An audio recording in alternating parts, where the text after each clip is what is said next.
Welcome in, everybody. We're going to start very soon.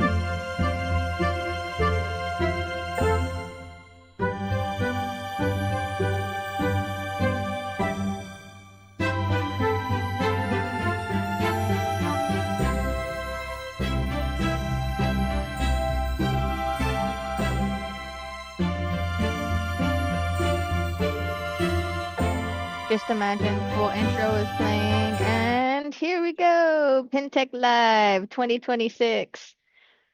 Let's make sure we have all our audios on. Oh, we're There we good. go. All right, now we can hear you. Cool. Hello, hello. We have Matthew from Lynn's Arcade up here. Next to me is Phil from the Phil's Pinball. I'm Emoto. And today we are going to be checking out a Jax 2 Open. It's a Gottlieb solid state game. And I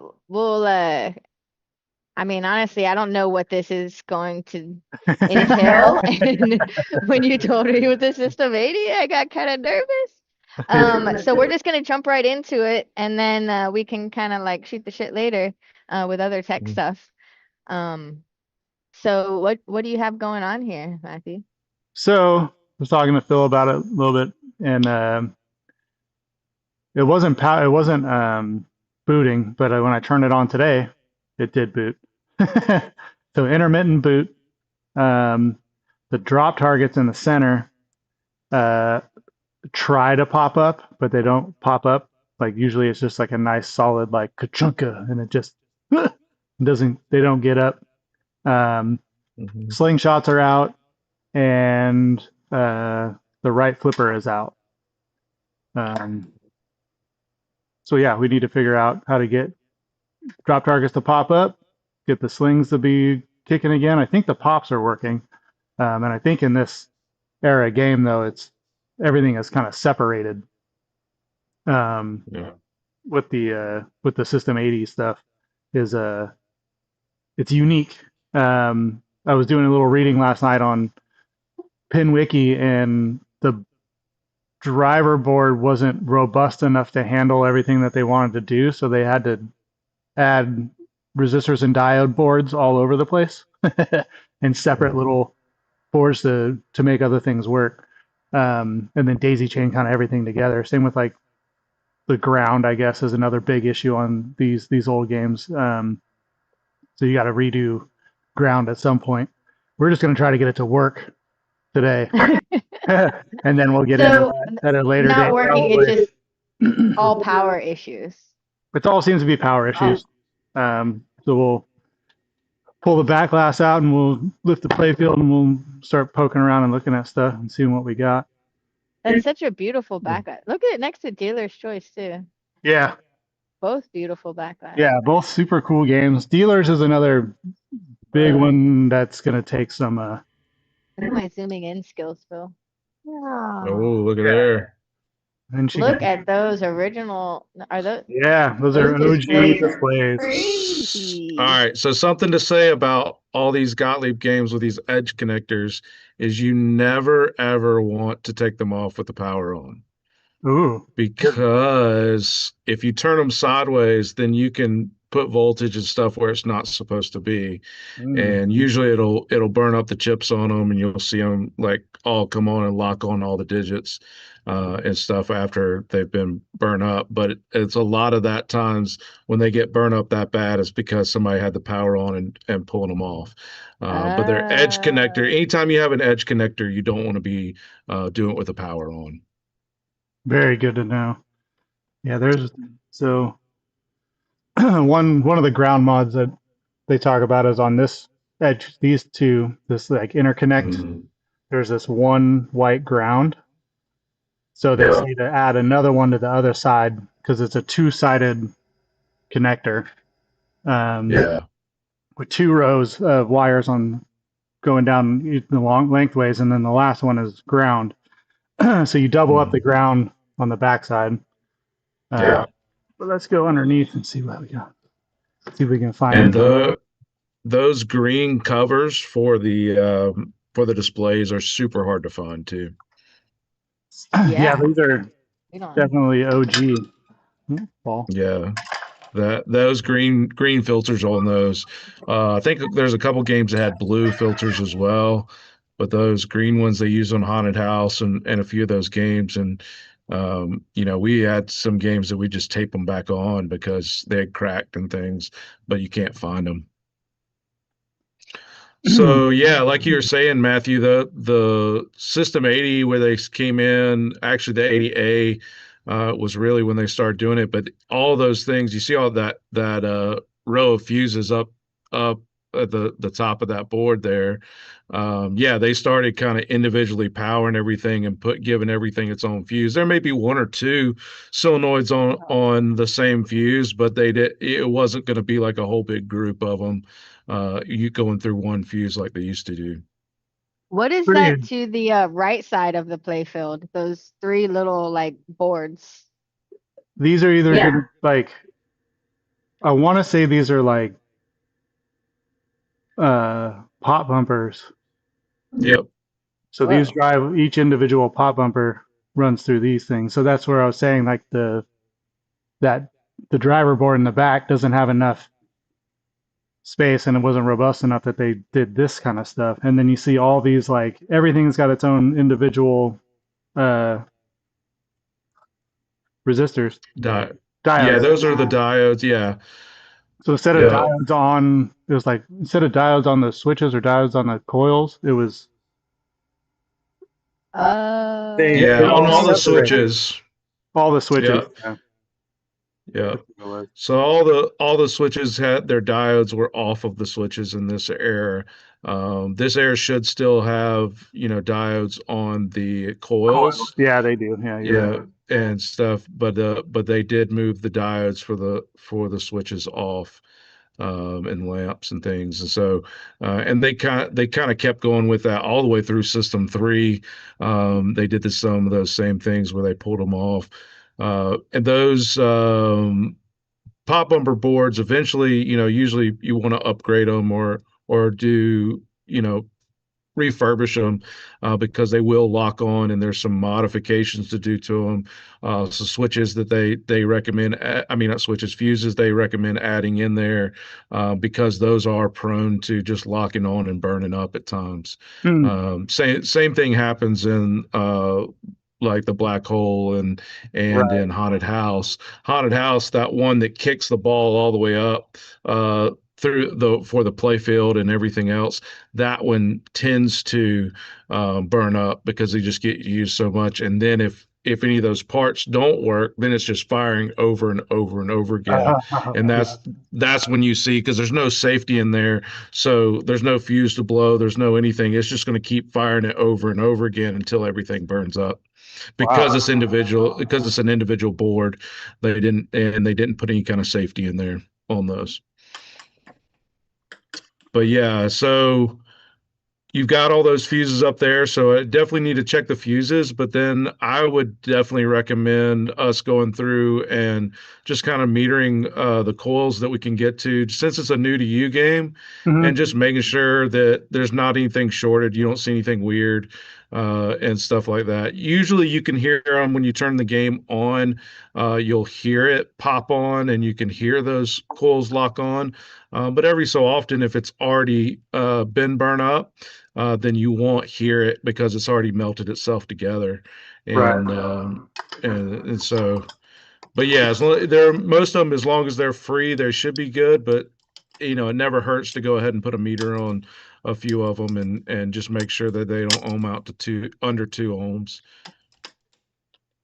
Let's see Just it. kind of moving through and seeing if all Hmm. the coils are free, and they are. So it doesn't seem like anything's burnt. No coils are burnt up anyway. At least Yeah, not that's good. melted. And to check the coils, do you need to disconnect them from the game at all, or you have the game turned on or turned off? Turned off. Anytime you're doing resistance, you don't want to be putting voltage through your meter and stuff on that. So anytime you're doing resistance in ohms, you'd have the game off. But no, you generally don't have to take it, disassemble it, do any kind of thing to it. You can just put it on there, Yeah. and put one lug on each side.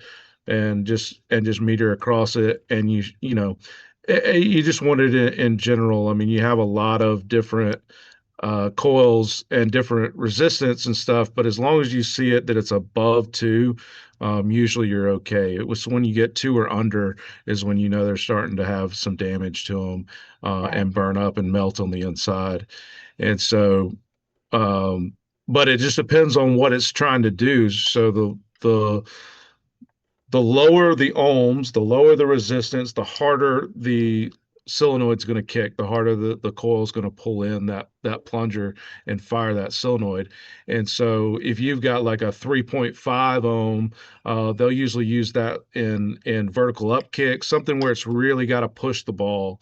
And then you may see like on other coils, it may be a 16 ohm, so it's going to have less power to it when it has that more resistance in there, more Oh, okay. windings and everything.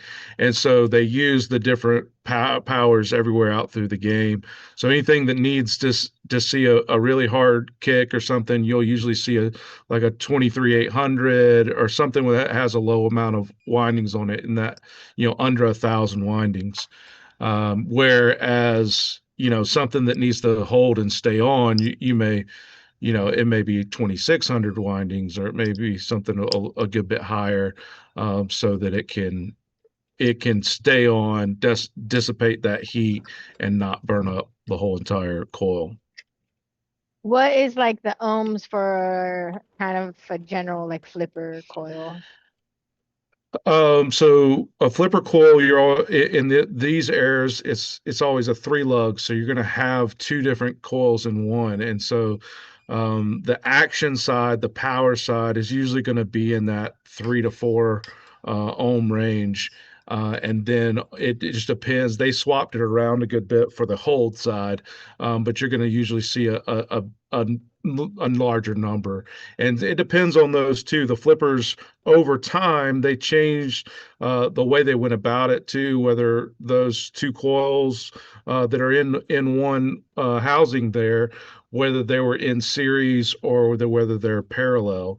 And so you'll see one sometimes where when you're reading it, you'll read it one way and it'll just be the action side. But then when you read the other way, it's actually the action side and the hold side together. So they're putting it through both of them at the same time, and achieving their power, whatever they think they need just to hold it up, through both of them at the same time. And so there is an in series and there is a parallel that they flip flop in there during some of these, especially when you got into the Williams and got into like WPC and stuff like that. Hmm. Do you have 3 lugs or 2 lugs on these flipper coils? Flippers are going to be 3 lug. Hmm. Gottlieb 3 lug. I found a burnt fuse, so that's Oh, a let's nice see. Which, start. yeah, Which one what was was it? it for? F13. Hope you guys got. Oh, okay. So we're doing a little bit of schematics class today too. We're gonna go here real quick, We'll see what this powers. see if we can A lot of these find. Gottliebs used to have, or at least they used to have, it was just written on the playfield, like what each one Yeah, was for. This one does yeah, not have that. they did that later for sure. I know they did that in the system threes and stuff like that's one of the coolest things that Gottlieb did when they got a little bit later, when they labeled everything on the underside of the playfield and had it screen printed on there. It was really cool.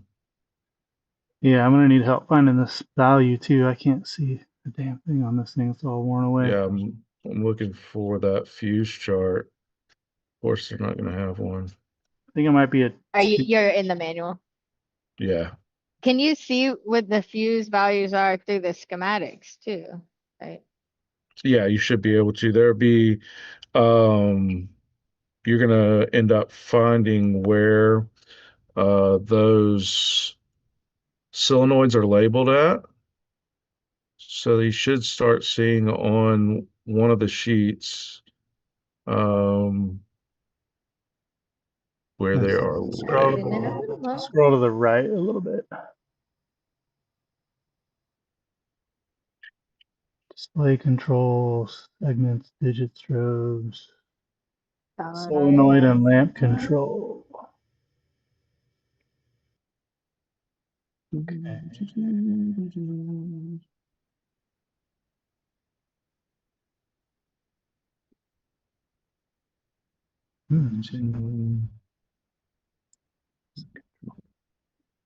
Let's see. I'm So looking at the it's same time. So you can't tell on there what the fuse value was? I think it's a 2 I amp. didn't find it. Where do you see that so we can? No, I don't see it on the schematic. I saw it on the fuse barely, Oh, gotcha. I'm just looking through but I want to be sure. this. Want to be sure. A 2 amp. Okay. So which one? I see F12. So page 36, it has part of it. Oh, wait, scroll back up Um, again, Amoto. Scroll back up again real quick. In there, maybe? No, that's just from the control board. Okay, so yeah, go back down. Page 36. I mean, I just have yes. the diagram. Yeah, Or so that's the what I'm looking at too, the diagram now. And on page 36, you can see F10, F11, and F12, which they're mainly using 2 amps except for the there's out another. hole.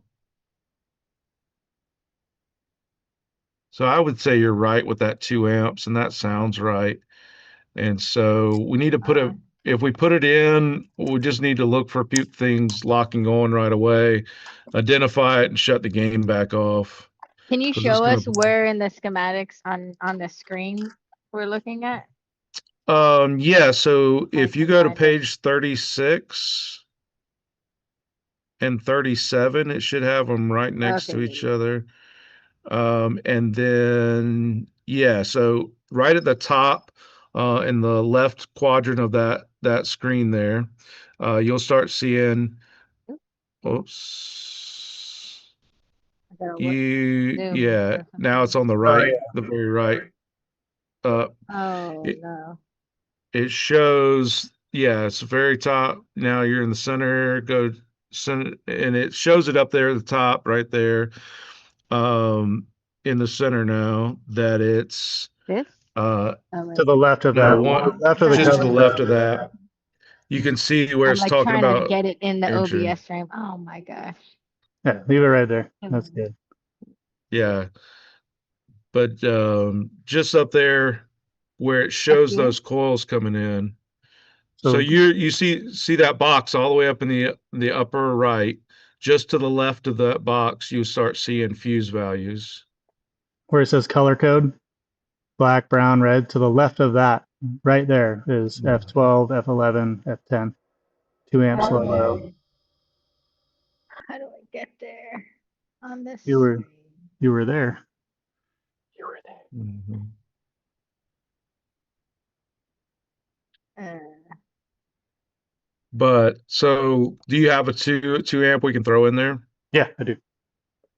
Yeah, And then we should ohm out everything before we turn it on, though, right? yeah. I mean, ohm it out and stuff and everything. But then when we do turn it on, I mean, hopefully it's just it just blew and that and there's not an this issue. It's an old fuse. Yeah, right there. You got it, Emoto. it's Adobe readers fighting me. I was like, I just Oh Yeah. doing the yeah, these section. yeah. And so yeah, and there should be another spot somewhere, but it's basically telling us. So the out hole has a 1 amp fuse on it at F10. And then we can see that coming up and around, you have another F11 and it's 2 amp, and F12 that's a 2 amp. So it looks like for most of that stuff, they were using those 2 amp fuses to run those, and that's looks like most of that is target trips and the left and right reset bank on some of those. So it'll be interesting to see what those drop targets are doing if both of those still had their fuse and it's still working right. Cool.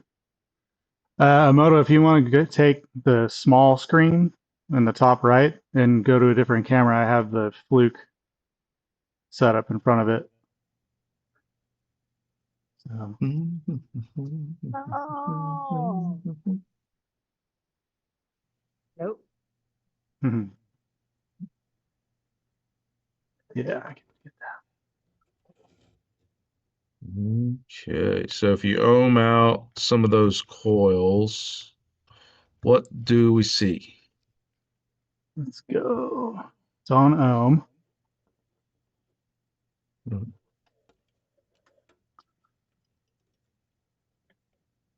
So flipper coil going from does it matter which way I do this, Phil? No, not right now. Just, Not right now, just you know, and we'll look at the values. As long as the values are good there, we should be fine. As long as they're not 2 or under when you're doing any of that. So 2.8. And then if you have the end of stroke switch in there, you'll have to open up the end of stroke switch on one configuration because it'll just show it as closed. Yep, absolutely. 41. Yep. So all that stuff's good. I don't hear anything bad there. If I go in the middle and out, it should be nothing. Or is that the configuration you're talking about?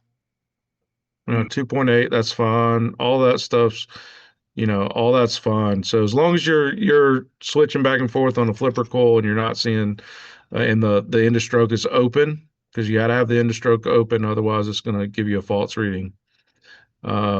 And yeah, you're getting 40s on it, and you're getting a 2.8 or a 3 or something like that on the other. So you should be good on both of those. Okay, cool. Then we'll go to Yeah, just go to like a slingshot or one of the resets or any of that. that's weird. Where are we? Where is he Wait, gonna there go? are no. That's really funny. So those are I said the slingshots weren't working, but there are no kick. They're not kickers. They're just scoring. all right. There you go. Oh, that's hilarious. Yeah, look. There's like no. There's It's like just a nothing. switch. Yeah, It's the there's like illusion it's of a just a. slingshot. Yeah, I was like, why is this not kick? Wait, there's not even a kicker involved. 6 point. That when I was working on Charlie's Angels, that would get me because the left side doesn't have one, but the right side does. Does. Oh, ooh, So, yeah. so it was like, and it's a weird configuration anyway, but like it's like, oh, this one, oh yeah, that one doesn't have one in it. Yeah. It's So we like got 2.8, 2.1, 2 2.8, points. Or 2.8. is that upper flippers up there? Is there No, upper they're flippers in this game? pop bumpers. Poppers? Okay. Yeah. Those are You're all still okay. 2.8, 2.1, 2.8. Yeah. Oh, So drop target deal 4.2. Cool. yeah. Okay. So those Anything things that's going to need to really hard fire, you're going to be, 3 to 4 somewhere, sometimes 5. And so if So all is that look, 2.8 low? Too low? no, I mean those are there are, those are trying to get the drop targets to come up. So yeah. those are the big fat So guys. those big fat ones where they're really trying to do 2.8 is fine. That's why we generally say 2 and under and stuff, or under 2. But Okay. no, any of that. So So we tested all that. All that looks good. So to our knowledge, unless there's a board issue right now or a diode issue on one of those coils, we shouldn't have anything lock on. cool. So I'll pop it on and see what happens. Yeah, I think so. Since you've had it on before and nothing exploded, you're Hey, We've good. done that before. not yet. Yeah, I know. All right. The will it lock on and will the fuse last? Ooh, so beautiful. Okay. So nothing's locked on. The drop targets tried to reset, but they didn't go all the way. Yeah, so we'll address that. And that could be, a failing transistor or something too. Funky, welcome in. Pez, welcome in. What up? Okay. So moving forward, Fantastic. that's good. So now one fuse taken care of. Now let's see what happens when I hit start.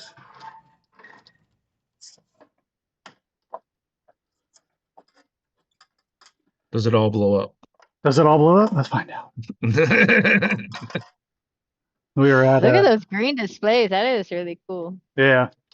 By the way. When we were at Comic-Con, Phil was working on a Star Trek, and he put a new it's like a new diode or No, it was just we were still something had gone wrong, and so all we did was replace the fuse to see what happened. oh yeah, and then Phil's like, watch for fireworks, and he clicks this thing on, and the freaking diode explodes and sends this like firework like at my face, and I was like, whoa! It came like right. Oh, it was And, friggin' awesome. and he was like, and it wasn't like you were standing like right there either. You were like actually standing where the player would be. Yeah. And stuff. So you're about like the furthest away it should be. And it was well, all Phil does is go, and then look. That's just such a badass. It just explodes in his face. He's like, ah, well. Yeah, we got the part from Marco the next day, and it was good. It was good. That is pinball for you.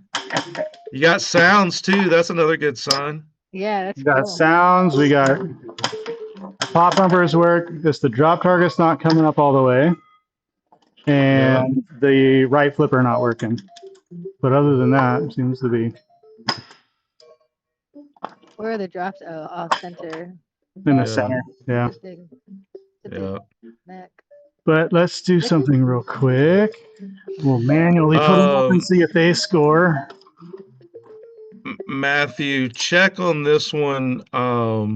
There are sometimes, I mean, not saying that they shouldn't be up there at the top, but just check around those resets and just make sure they didn't have any fuses located around the resets. Because in the older ones, they did put them around the resets, but I would have guessed that they would have located them all up in the same spot. But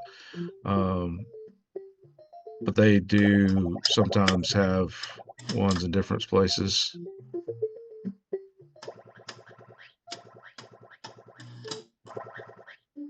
All right. Well, everything's scoring, so that's really cool. Yeah. Almost everything.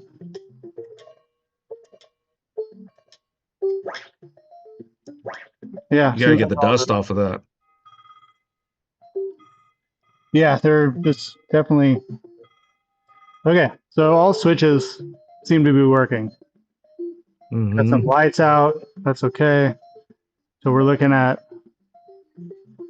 right flipper and drop targets. Right flipper and drop targets. Well, let's get it flipping. That's not too bad. No. Is that kind of like the order you would go in?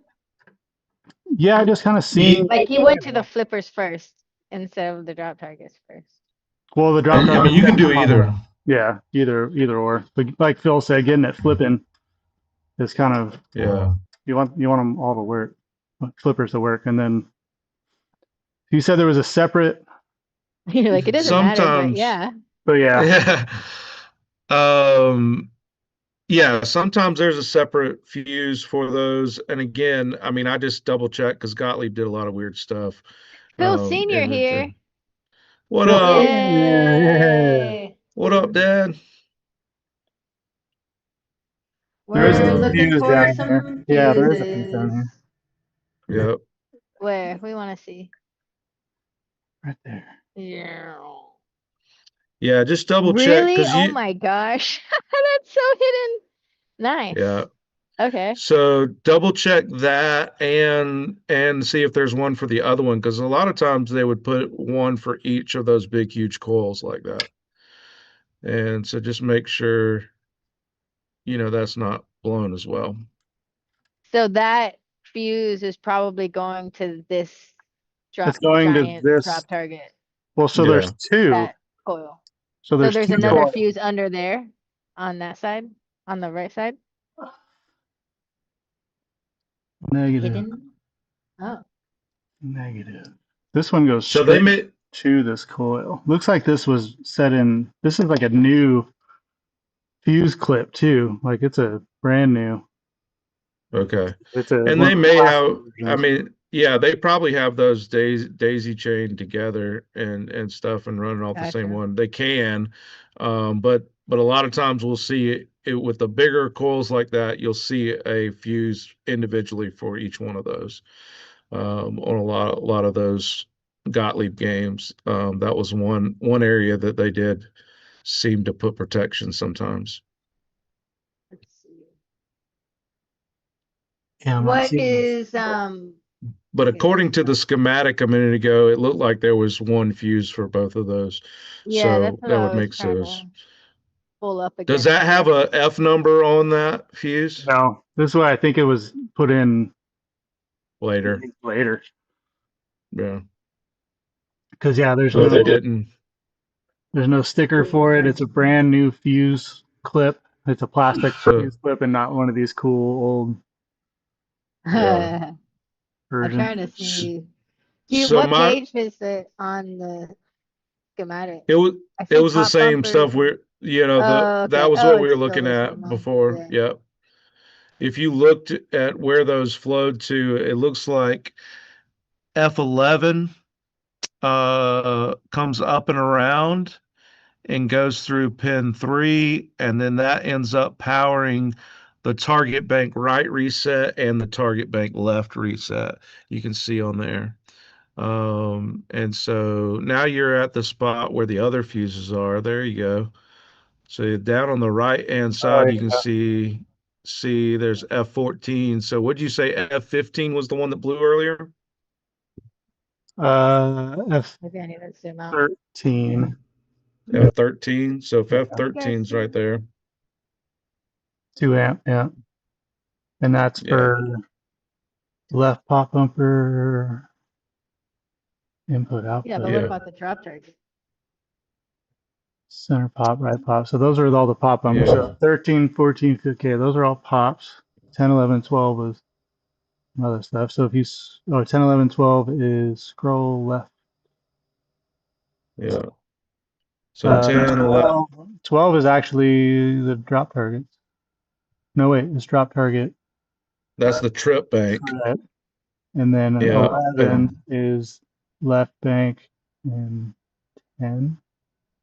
Oh, yeah. left bank. So they're powering those the same through that fuse you just found, and stuff. And so they're both getting that power. So then, So we'll they have to just check double die. they double fused it is what they did. So there's Yeah. F12 at the top up here, and then they added a secondary down below. So you got yeah. Yeah. Okay. So And they then checked. yeah, then it says another one F10 for the out hole, the 1 amp. All right, cool. And then the game over relay and tilt relay comes all the way around, goes through its own switches. I don't see any fuses on those. Okay. So we're checking to see if one because there is a new coil on one side and an old coil on the new coil on the left, old coil on the right. So you're saying to check the Okay. Yeah, I mean, you want to check the diodes and stuff and just make sure on that. And depending on how they're driving those, we can go and look. And it may just be failing transistors and stuff as well in those. It could be. I have seen a lot of times when something barely fires like that, that a lot of times, I think I text y'all one time, a scenario where I had where everything tested fine, but it was barely firing and figured out that it was that transistor for those, even though it was metering okay when the machine wasn't on and under Oh load. yeah, I remember that. And so when the machine gets under load, then you'll have it sometimes where that transistor it's given power, it's flowing a little bit, but it's failing, and so there's resistance in there, and it's not sending the full power. to those coils. So that's something we can look at too. So we can look up the Q number for those and go ahead and see where those are at as well. Which there should be an actual coil chart in the Oh, in the back. manual. In the manual? Yeah, there's one in the actual What? manual. There's a coil chart that and it doesn't look, it's not giving me the Q numbers on that. Dang. They did it on some of them, and maybe that wasn't until 80B, but they did have the Q numbers in there. But so page 16 doesn't show it, so we have to go back to the schematic and look. The source of truth. The source of all truth. Where is it? That's actually not Okay. true either. I know. That's Yeah, it not really is. true The either. source of all truth is just the pinball machine Yeah. right in front of you. Yeah. That exact pinball machine. Yeah. Okay, let's see.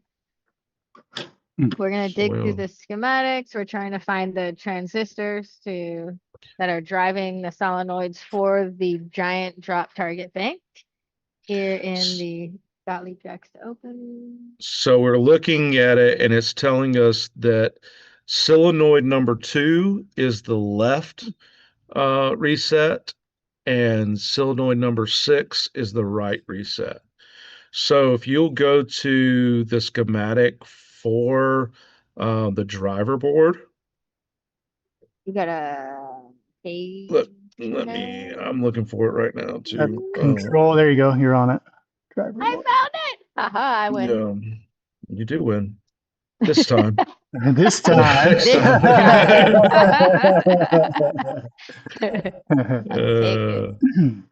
So if you look over on the right side of that where you see the chips and you see it start labeling things, you should see a section that labels and says solenoids 1, 2, 3, 4. All the way on the right there is where it is.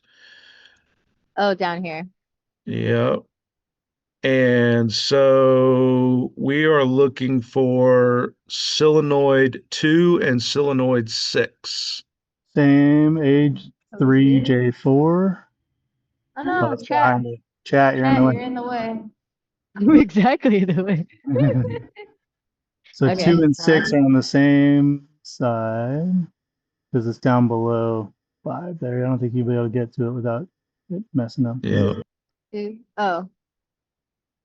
6. Yeah, see, it's 2 and 6. I'm not gonna let you scroll down. We're so close. Yeah. Hold on.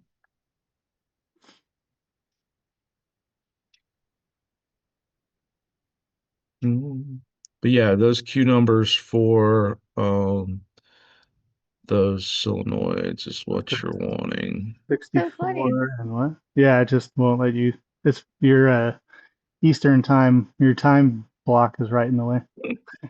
Hold on. If I can. Oh. All right. Drive. You're right there. So we've got Q57 is a pre-driver, and then Q58 is for solenoid 2. Oh, can we look up the flipper while we're at it too? See if it's that guy. Yeah. I'm lost. Oh, Yeah, you're back. Yeah. It's all the way on that, right side in that bottom right section that you got there. Then I'll zoom in here like this. Oh, there you go. Yeah. I got you. Okay. So yeah, so you can that A3J4 over on the right hand side all the way, right where your cursor was, right there. That's solenoid 2. So you can see if you go up one layer, it goes to Q58, and that's your main driver. That's the one that's going to carry the high voltage. And then you've got Q57 just to the left of that upstream one, and that's going to be a pre-driver, and so it's going to turn that one on. And so we can look at the driver board and look at those, and really, I mean, it would tell us more if we grounded the pre-driver on, but we can do that. And then for solenoid 6, that's all the way down below that. That's at the bottom end. Yeah, you just pass it. Yeah, it's just below that. Um, it says Q64 and then Q63 is the pre-driver for that one. And so we may have something in one of those sections that is not doing right. And we can also test the voltage and make sure it's getting full voltage at the moment as well. There's a few things that we can test. And then for the flipper, let's look while we're in here. Let's see what they have as far as the flipper diagram says. So we can look at that schematic, see where power should be coming from, and get a game plan on it as well while we're in here. I'm looking So for let's the see. All right. So on page 36 and 37 again, in the upper right quadrant of the screen. I'm so zoomed in now. Lost. Okay, 34, 36. Yeah, upper left quadrant. Upper left, I mean, upper right, excuse me. upper right. Going Yeah. back. My right, your left, Oh, upside yeah, there down. you go. I saw it. Yeah. Uh, Yeah, so go, yeah, if you're in that upper spot. Yeah, just to the right of that, keep going right. okay, Right, I got this. keep going right. Keep going, keep going, keep going, keep going. There we are. There you go. So now you can see that from the bottom board, we have a connection to those flippers. There's the end of stroke there that goes into the middle of the coil. You've got one diode on each Oh, one. this is the, can you identify the symbols? Hold on, I'm gonna zoom it on this guy. Yeah. Just to help. So yeah, so like the squiggly line is always going to be this longer like that is always going to be the coil itself. So you see in the middle, right under where it says left flipper coil or right flipper coil, you have those squiggly lines there. That's a coil. And Okay. yep, and That's then the just coil part above number it, right there too. Right? yeah, that's the coil part number. Yep. And then just above that, you're going to have the diode symbol, and that lets you know which lugs and everything that the diode should be on. So you can see that one of the lugs goes through, the middle one goes through the switch over there as well. So we have a normally closed switch. If you go to the left, right there, that's a normally closed switch. So that's your end of stroke switch that is normally closed and doesn't get opened until you fire the actual coil. And then so it switches over. So we have all of that. We can see, and we can even see the color codes over there just to where it says left flipper 055 is that color code. You have all the way over to the right, the 9, that color code. And so you have just a picture of, hey, this is what we should be seeing on there, and you can go and look at those color codes. So we know there's not, it's not really traveling through a bunch of boards or anything else. It's not getting controlled, from somewhere else, really. It's getting its power in there. There's nothing, they don't have a lot of stuff in between it. And so we can at least go, okay, we need to make sure that it has power, and we can kind of diagnose around where the power is. But any of them like that, you can see Like I like going into the schematic when I'm having an issue and just getting a picture of, hey, what am I supposed to be seeing here? Right. How's it supposed to be set up? Because there's so many times that I will go and look at a game and assume it's correct, and somebody else has had it and it's not correct. And so it can save yourself a lot of headaches doing that on the front end instead of on the back end. Hey, I've tried everything. I've tried everything. Well, oh, it says there's supposed to be a blue wire in here and there's a red wire. Now, is that always the 100% right and everything because of, the past and how they did things? No, but it for the most part, it is generally right and generally going to lead you in the right direction. So yeah, so we saw those Q numbers. Let's locate those on the board. So it was, I know Q 63 and 64 was two of them. So let's locate Yeah, I those on got the board. 58, 57, 63, 64. What did I Oh, they're up at the top. Yeah, they're all up at the top. And it's going And to they're a pretty toasty looking, what are these things called? These silver silver batteries. ones. So yeah. So there's a lot of times that those can have issues too. So in this board system, let's go ahead and work on removing that board, um, and let's pull it out. And we're going to look at the backs of those.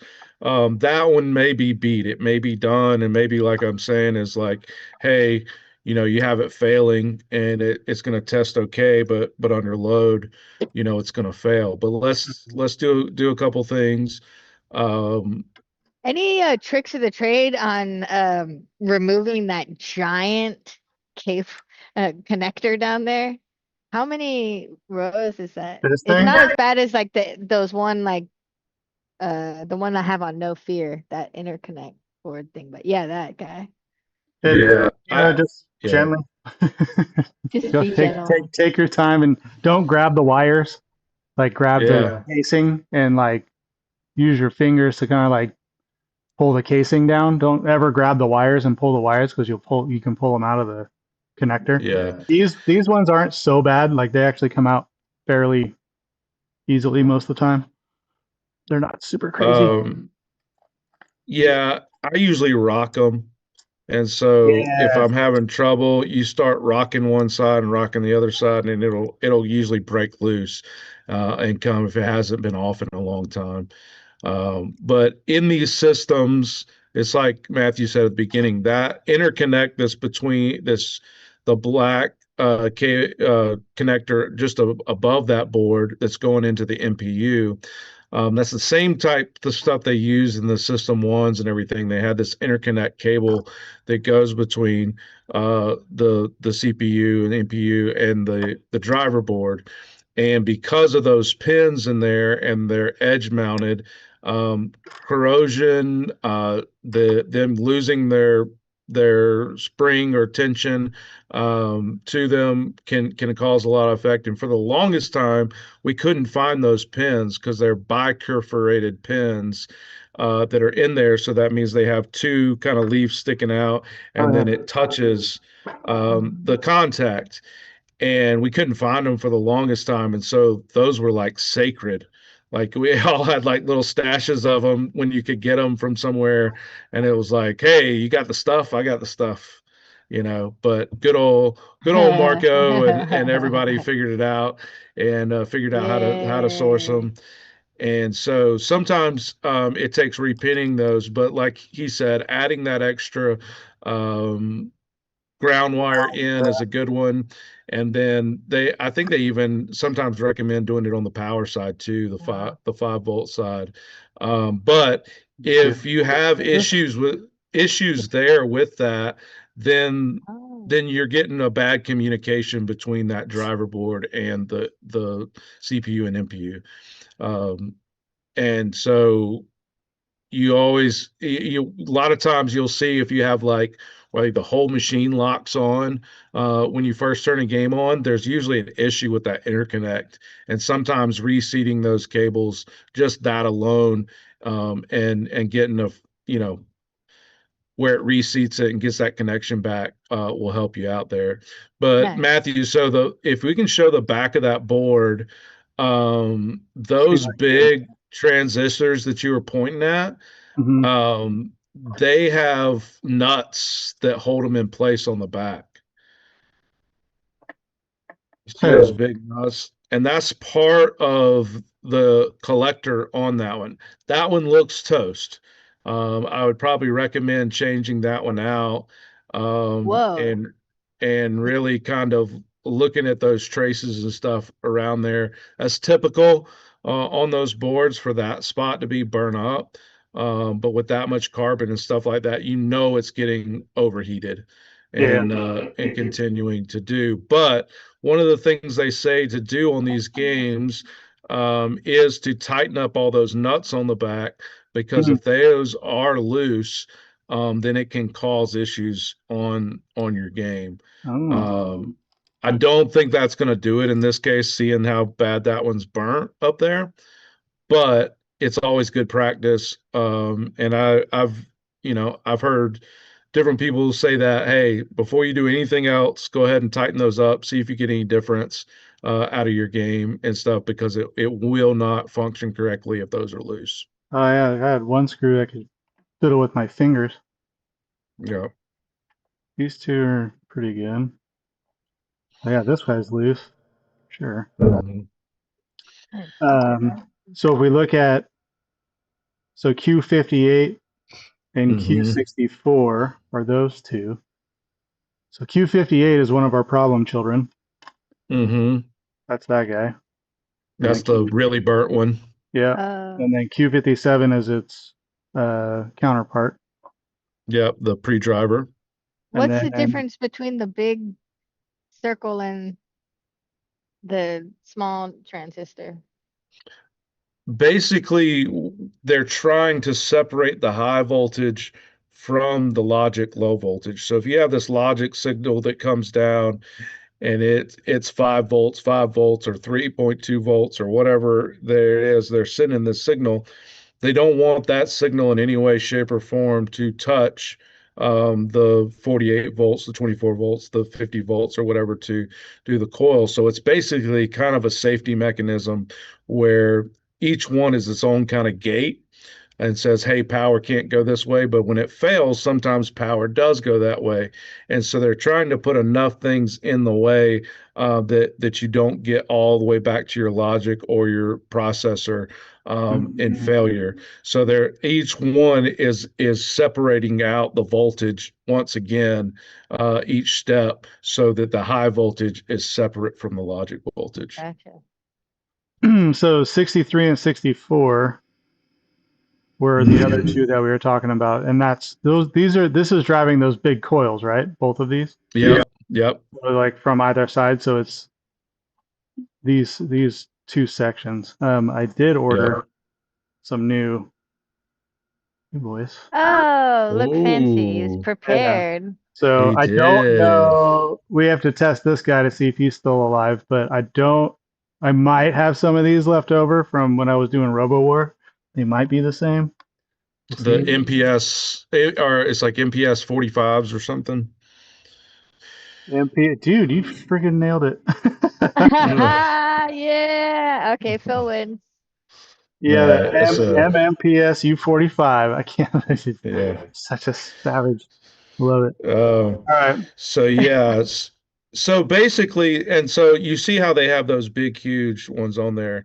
When you look at the pop bumper boards and stuff, they essentially are the same thing. And stuff. Sometimes Right. it's different. Gotcha. Sometimes it's a different transistor and stuff and everything. But anything that is actually, like, if you're trying to pop up resets, you're taking, and if there's not a lot of resistance on there, you're getting almost full voltage and full heat with that. And so they have to put the beefier stuff in there so it doesn't burn up. And then when they ran out of spaces for these, that's when they went over to the lamp section and said, hey, we have these, lamp spots that we're not using. So that's where they would use that lamp signal, and then they would locate the actual, pre-driver and driver underneath the play field, and have those bigger ones. And I know they're actually making replacements for them now and stuff. Those were another thing that were harder to find at one point, was the actual in that housing, that circular housing there, those ones that are big. They've got some ones that are beefier now, and you can do them. And there are some things, if you ever do want to do that, look up the pin wiki on it, and it Right. tells you the right 4.7K resistor to put in there as a pull-up transistor for the voltage, so it doesn't lock itself on. There's some things in there that it tells you to do to modify that and make it a better system. But there, for the longest time, that was another one that was hard to find. Dude, man, with as Must have much been heat as on that one, you took it out, right? You just took it out. Yeah. Well, I took Yeah, the screws out. I didn't take the yeah, actual thing out yet. yeah, But yeah. I mean, I'm just if checking I see the that, traces going like yeah, you were saying. So like all these yeah, where it's all toasty. So I'm trying to follow through the yeah. toasty bits to see if I still get continuity at least. And kind of go down and just make sure you're not getting continuity through stuff you're not supposed to, like ones that are next to each other and stuff. Oh, that's The planned. Shit. the hardest thing about something when it's that burnt, technically it gets that burnt and that carbon can be conductive. And so you can Mm. have situations where that you know, people try to clean up that as much of that carbon and get it off as they can, but sometimes it's not always possible What do without you just removing use? those. I Without mean, just what? Isopropyl? What do you? yeah, I mean, you just got, I mean, honestly, it's like dremeling it out and just getting rid of it, and getting rid of all that carbon and stuff. Oh, in Now, here. sometimes, yeah, sometimes it won't go through all the layers of the board, and so you'll still have a little bit left, and you can just knock it off the top and stuff. But when it goes through the whole section of the board, I just usually make sure that they're not, ohm them out, make sure they're not testing, where hey, I don't see anything out of sorts, and then I just replace it in that scenario. You replace the whole board? No, replace the component and see if something happens. I think that's what I'll always do, the cheaper option first, like this, if I can. And I'll put one in and see if it lasts and everything. But anytime there's that much carbon on a board like that, there's no way to guarantee that it's not going to become conductive at some point and reach through there. But And yeah, the only way of fixing that is you need to have a Redoing. new board, or you can't yeah, you like just do want, crazy yeah, jumper you cables or anything. I mean, you could, but you're going to want to get a lot of that carbon out of there and stuff like that. So basically, what you would end up doing is you'd end up having a hole in the board, and then you would run jumpers over the hole and That's do it kind of that way. cool. Yeah, I mean, the stuff that they did, I had a re-import of a Star Trek Next Generation one time, and the guy had it, because it was overseas and they couldn't get those opto boards. Someone had redone the whole entire board, but it was all the components were like probably a half an inch off of the board, and he was using all the legs to recreate the whole entire circuit board. So he had Whoa. resistors and Oh yeah, everything, and it fan was just around. like, yeah, everything was around itself and everything's sitting in there, and it worked perfectly fine. And I didn't even replace it. I think the guy after me No, you don't even want to touch replaced it. it. I was like, Yeah, I was definitely like, good dude, enough. this is like a work of art working for me. Yeah. Yeah, Yeah, that's art, totally. Yeah, actually so working too. You're like, yeah, we're good. yeah, The I know, but science it makes was, sense. yeah, that's the way if it's working, don't touch it, man. Don't touch it. Let it Yeah, go. Yeah. till something So happens. sometimes on these, when you don't know, it's the same thing with battery corrosion and things like that. You can clean it up all you want, but there's a lot of times you can't tell where everything is, and so you can fix it and you go, hey, I did the best I could. I'm going to see how long it lasts. And so that's what we do on a lot of it. And then if it fails, then I can cross that bridge when I get there. to that. And if I need to Yeah. replace the board or do more to it, then that's fine. But just sitting there and I wouldn't replace a board for that until it showed me that there was a problem and showed me that something was shorted. Okay, so let's. Like it. But yeah, another thing that I was talking with Matthew before stream, there's actually in the bottoms of System 80 games, there's a big either one or two big caps that go down there, and the 12 volts for these games goes through there, and that 12 volts is what they turn into the 5 volts that runs all your boards. And so when those filter caps um, dry out and they Right, stop design. filtering out that AC ripple that happens off there, then you end up you'll see resets and you'll see different things. But this one of like the first things if you get a System 80 machine and it has the original caps down there by those bridge rectifiers, then you want to change those out. And there's some recommendations. I know the recommendations too in PinWiki, but you can go up on the microfarads on those anywhere. I think it's like a 7,000 to 12,000 range on those. But you can go up in the microfarads on that because it's a filter cap. And so it's trying to filter out and steady that AC ripple that's happening. It's trying to steady it out and give you just a clean, constant DC voltage. And so that when you're doing that and you're trying to even it out, it's okay. But if you're like trying to do a sound circuit or something and they're using a cap as like a sound filter and it's in series with other components where it's not just going between your power and your ground, you're going to want to stay as close as you can to those microfarads. And then, as always, the voltage on your caps can always go up. So if you have a 25 volt rated cap, you can go up 35 volt, 50 volt. The voltage is just when it degrades and when it breaks down. So if you have a 12 volt circuit, a lot of times they would use a 25 volt cap. But if you, in that scenario, say, hey, I don't have a 25 volt, but I've got a 35 volt, then you're okay because now you've got even extra room before it degrades. Seems like melted That's on. sage pinball advice right there. Yeah, but though any System 80 games is going to have those big huge caps down there. Go ahead and replace them. You'll be better off for it. Faux show. Faux shit. Show. So you soldering in a new one, huh? Well, I'm trying to pull out the old one. It's like Oh, you're trying to melted to pull this out. You friggin' see how he board. just like flipped over that freaking phone? It's like, Yeah, Pen that Slinger of the West. Can you give me another those are camera never angle? fun. Kind of bored with this one. I want this one.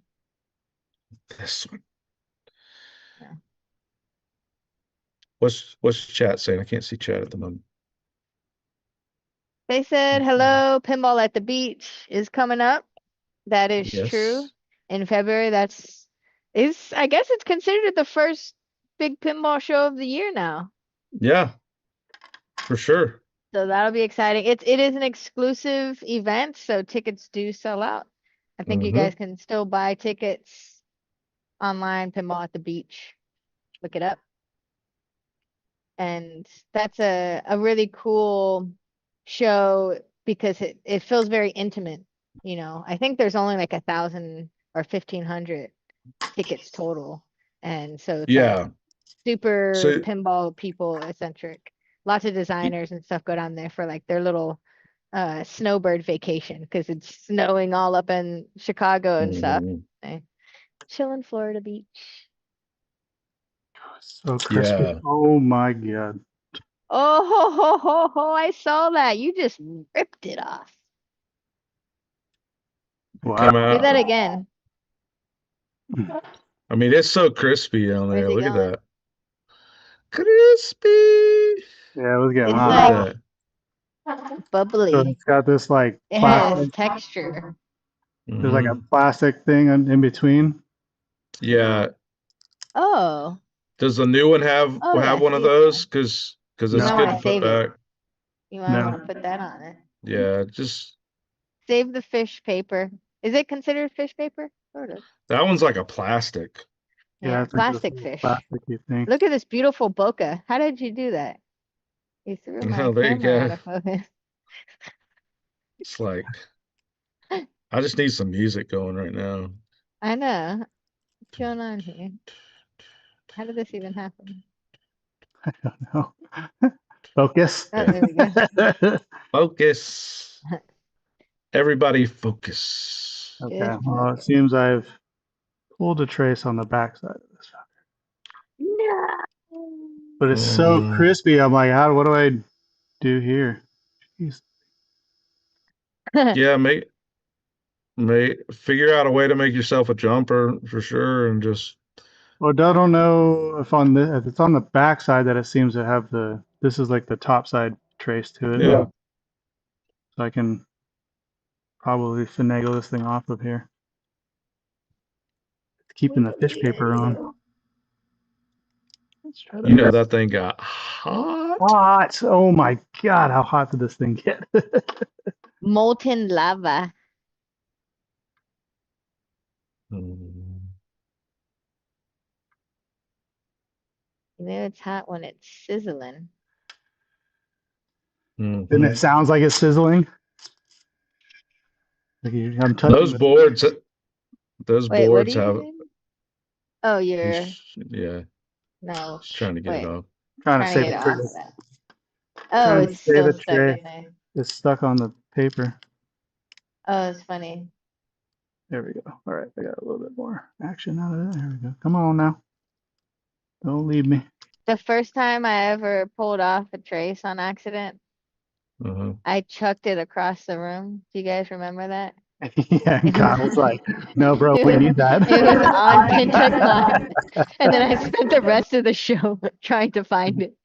That's And I gone, never baby. found it. That's gone. So It's we need gone a little forever. rubber cable. There's a little hole in the floor of the studio, and I swear it was like 20 feet away. I swear it fell in there because I was like magnifying glass everywhere all over that studio. I was the like, wait, what did you just throw? Because I was frustrated. no that God.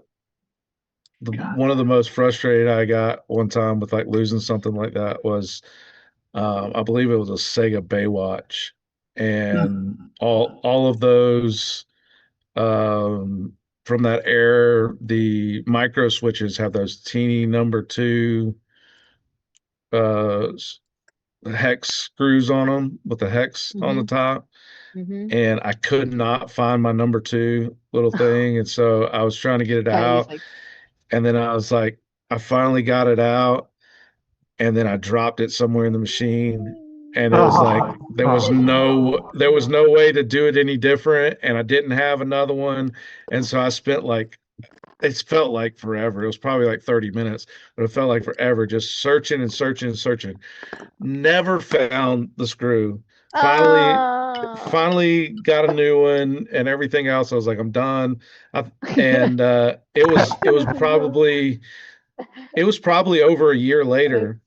I was doing something and I stuck my solder iron down in the flux and was cleaning it off and in my flux container was the No. teeny tiny Oh. screw. No way. And I was like, that's the screw from Baywatch. I was like, there it is. Oh my gosh. That's an Yeah. Okay. amazing Is story. there Wow. an orientation to these guys? Yes, but it should only be able to go in one way. You should be There's able to only look two. at There's it. only two holes, man. I know, but they should be spaced apart in a way that you can only put it in one way. Really? Hmm. I'm guessing this way. But you can check the orientation of the other ones too, usually. The But other ones are the writing is different. Oh, I see what you mean. yeah, it can only So go in one way. yeah, Yep. that's Pretty cool. Okay. They thought about a Very lot of nice of that them. stuff. Yeah, there's a lot of, I So the was about to way, say that with connectors and stuff too. yeah, Don't the put way the the exact same holes, if you put connectors. it in upside down, Yeah. the holes Yeah. won't line up for the screws. Yeah. Yeah. So you flip it around. Okay. Yep. Nice. Okay. So They were this thinking. thing is so burnt. Crispy. It's so crispy. But all the Hopefully traces that's on the other side seem to be all right. yeah. Hopefully that's all it got. And then um we can test that. Wait, are you gonna do Yes. anything to get that carbon out of there? I So don't think like so. I don't think I mean scratch it? it'd take you a minute to Um, dig all that stuff out and then retest. I just put it back in right now. I wanted to see the big hole with the jumper With traces. jumpers all the way over. Yeah. My screws are. Dude, they used to with the high voltage section on WPC 95 games and WPC for the DMD boards and stuff. Because they couldn't get those sections, they would make a daughter board to go right over the top, and they would just make their own board and then marry the two together to make it work. It was, but they would Like do no all sorts of fear. stuff. Yeah, all of it. I mean, they would actually, anytime there was a section of the board, sometimes they would cut it out and just remake a whole new section of the Oh, board. that's cool. Like operators back then. Yeah. I've seen some of the pictures of that stuff, and it's really cool. It's like, man, you think about like rebuilding entire sections of board by hand, and it's just like that's incredible.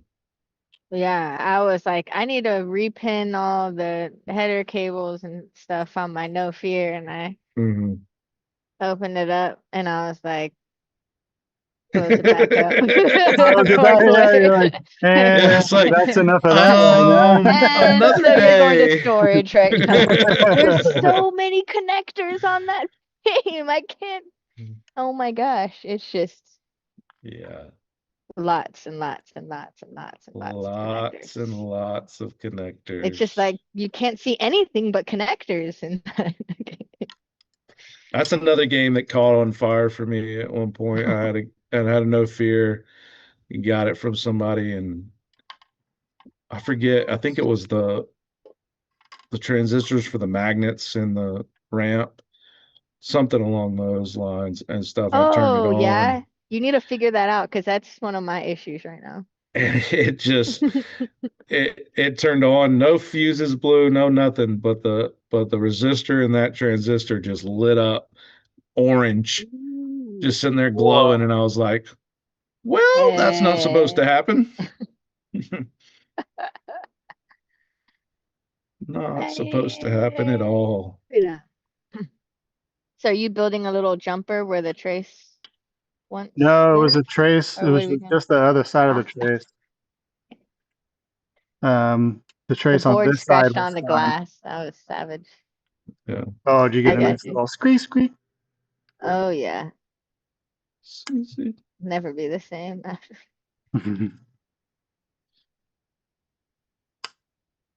Okay. So now let's just test our traces again. Go back over here. Make sure we're all still alive. There are some other, it doesn't seem like this game has them, but Oops. there are some other little things like in these System 80s and stuff, there was they had trouble with the slam tilt circuit and stuff, and they had them where they were normally closed switches. Now there are some that were normally open, but a lot of them were normally closed, and for whatever reason, it just didn't work well. Um, and so sometimes you'll modify the board on these MPUs and stuff. It's right down in the bottom right-hand section. You can tie two traces together. You just kind of scrape them back a little bit and put a little jumper solder in there, and it'll make it act like the slam tilt switches are always closed, and it just defeats Oh, them cool. in the That's game. awesome. Yeah, because they just had an issue, and so they had a lot of them where it was slam tilting, or in a slam tilt and you couldn't play a game, it would just come up and says slam tilt on the screen. And so you sit there and do it. So, and everybody's like looking at their slam tilt switches and everything Right. looks closed and looks fine. And so there is a mod where you can go out there and just solder those together. If you ever have, slam tilt issues, the same thing happened. It's a different spot, but the same thing was Gottlieb System ones.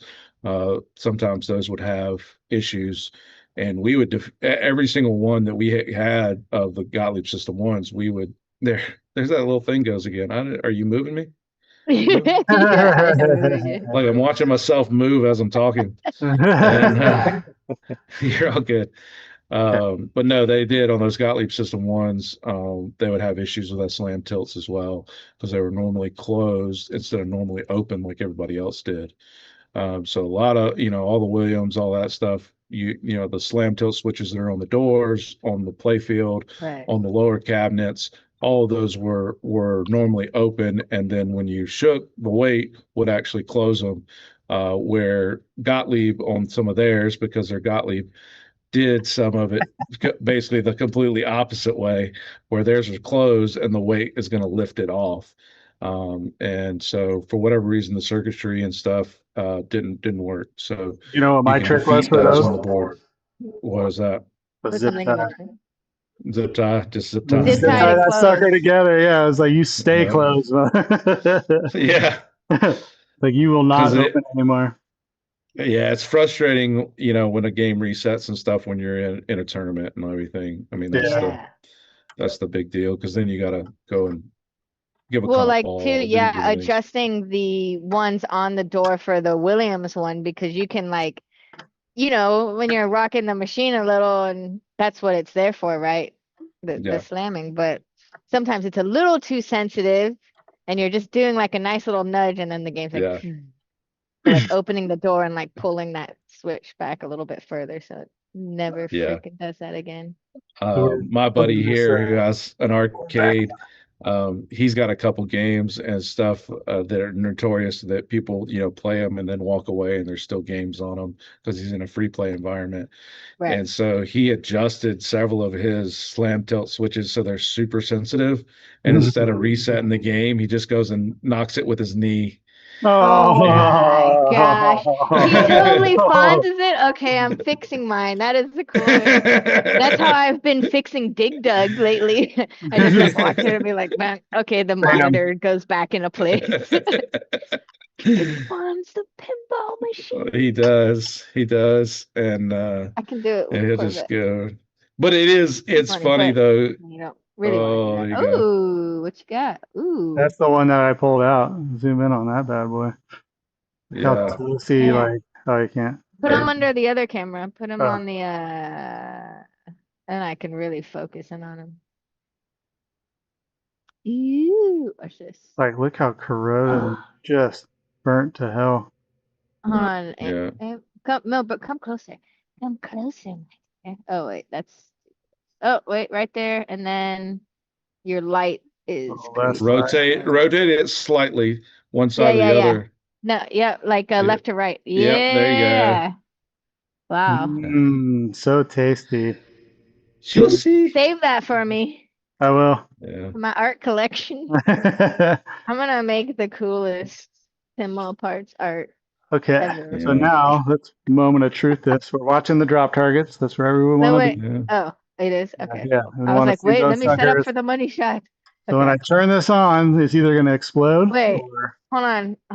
Don't do it yet. Let's get both. I want to see. Okay. Now we can see the board and. All right. Yeah. We're going to have explosions or good times. Ready? Here we go. 3, 2, 1. Oh, it's still there. So we probably still have an issue in that circuit with one of them and stuff. But I mean, that one was so burnt. There was obviously an issue with that one.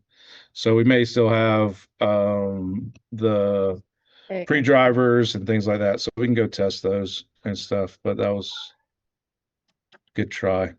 Good try. So let's go see. We're like, let's go straight with the toasty guy, see if he's the thing. Yeah. And then go, ooh, smells. Because smells hot already. Mm-hmm. How does it? Smells like electrical Bernie. Yeah. So Mm. we're about to find the next weakest link. Yep. Mhm. All right. So let's. We're gonna open the schematic again. Yeah, and I was gonna look on those MPSs and stuff. Let's see. Oh yeah. Yeah, What he do you see? smells. He smells What's here? Bernie. Oh, I see. Smells all Bernie. The one that you just put in? Yeah. What does it taste like? But Yeah. I mean, if that heats up, I mean, again, if that heats up and stuff like that, I mean, it may come It down just to looks where, so bad. Look how black that is. Yeah, it's yeah, not sexy. it may not be able to. May need a replacement if it's Nah. the. All Oh, right, let's cool. see. Did we get rated? Hey, Thank you hey, for the how's everybody? raid. Welcome to school, everybody. We're working on Okay. a Gottlieb System 80 Jacks 2 open. That's having power Thank you. Thank issues. you. Okay, how do we test these guys again? Because this other one looks like it's got cold solder, and so yeah, check this out if you go to the lower camera. Oh, yes. So this is the one, the other one. Gotcha. Hold on. So we're controlling those two solenoids. But if you, I don't know if you can get in and see, like, look Oh, how I can't. Watch this. flaky. Yeah. Like you can see almost like Mm, a hole around the deal. Oh, so you think like it's cold solder joint? Yeah, so might just do this one as well, just so we Reflow. know that. No, replace. yeah. I have more of these, so I mean, if they've been burned up and stuff and everything, I mean, it's typical, but that let's. one is toasty, toasty. Yeah, I know that one's like blacker than black. Yeah, it was. I mean, it was pretty bad. like that's pretty gnarly. Underexposed. Pretty gnarly. All Okay, right. how do Guess we can we're test these things though too, right? Like, can't you? Yeah, Forgot. yeah. I looked it up before. Thank you, internet, for I all know. you've shown me. show me the Internet, money. internet is the great for that.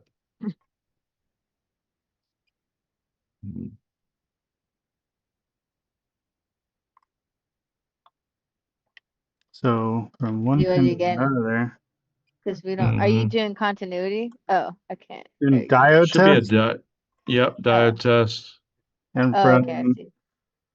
left to right, I get 5.544, and on my new one, I get nothing. Oh. And if I swap it and go black left and red right, on the old one, I get nothing. On the new one, I get nothing. There's this third one. Ah. Third one, yeah. Or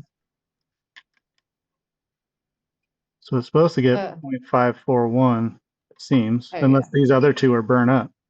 And the new one, where's my other new ones? no, your point. You if it's getting a point, like a 0.54 or stuff, That's that's good. a good reading. Mm-hmm. But if I get But it nothing on wasn't the new getting one that I zero. toasted on the other, I just toast my Yeah, new. it may have. Yeah, it may have just Oh, I toasted did. it. I did. Yeah, You did toasted what? the new one. Yeah. Okay, cool. So Immediately. Oh no. Immediately, as soon as I turned it on and it tried, it smoked it. Okay. yeah. So um, let's check the diodes and on those coils as well, and just make sure. Um, because it obviously didn't blow a fuse. I would have thought that fuse down there would have blown. You would think, right? Yeah, but it obviously already got issue on the board, so that supersedes. Man, Well, yeah, you can smell it. You can smell it. yeah. Smell it. So we need to check the the pre-drivers as well, but let's check the diodes. So you're gonna end up having to snip one side or take them off somehow to test the diodes on those coils. Okay.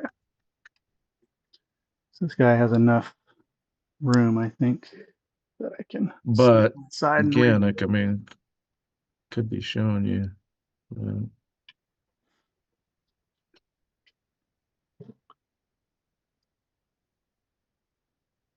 So I got confused for a second because we are working with the drop target, and that Mhm. was the big silver circle is the transistor for the drop target One side, yes, for one and then side, there's right?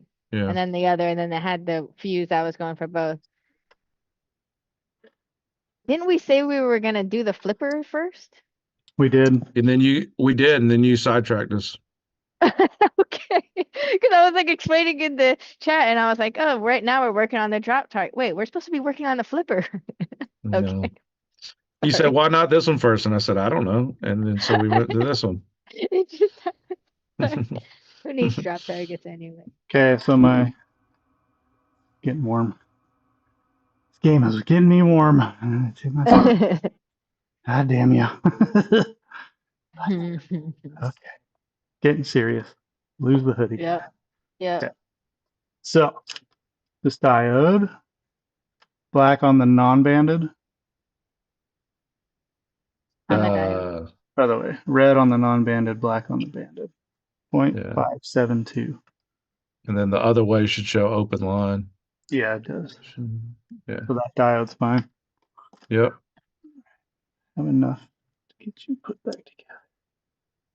So you yoinked the diode out of the I coil, just snipped one side of it. one of the legs. Yeah, but I had enough of it left that I could put it back. And I'll just resolder it back on. Yeah. Usually if you get it close enough to that lug, you can bridge it back over. Yeah. So I'll leave that one alone for now and then do this one. Snip this up.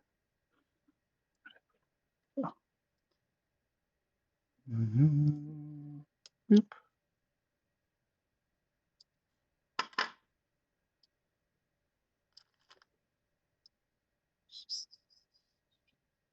.575 and nothing. So yeah, it's not the Yeah. diodes. Diodes are So fine. diodes are good. And you said one of them tests too. So it's got to be that it went upstream further. Mm-hmm.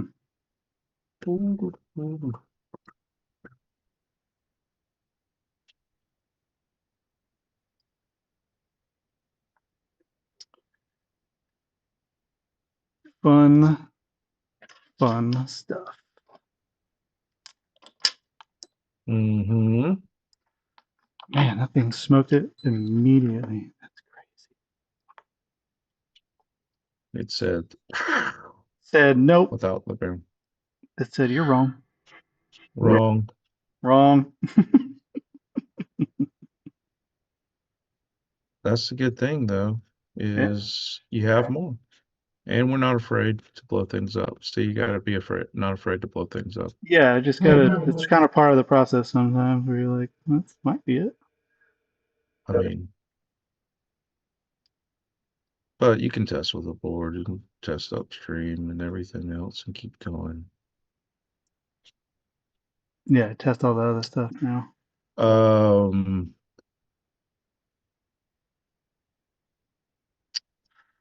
We could too. The other part of troubleshooting is you could unplug. Again, it didn't blow a fuse or anything, so it's not going to tell us anything unless it blows up another one of those. I was going to say, if you have a problem on a board versus the playfield, you can unplug the playfield from the board. And if you're still blowing fuses and you're still having things, then you know it's a board issue versus a playfield issue. Oh, right. Yeah. Um, and so that's always a good thing too.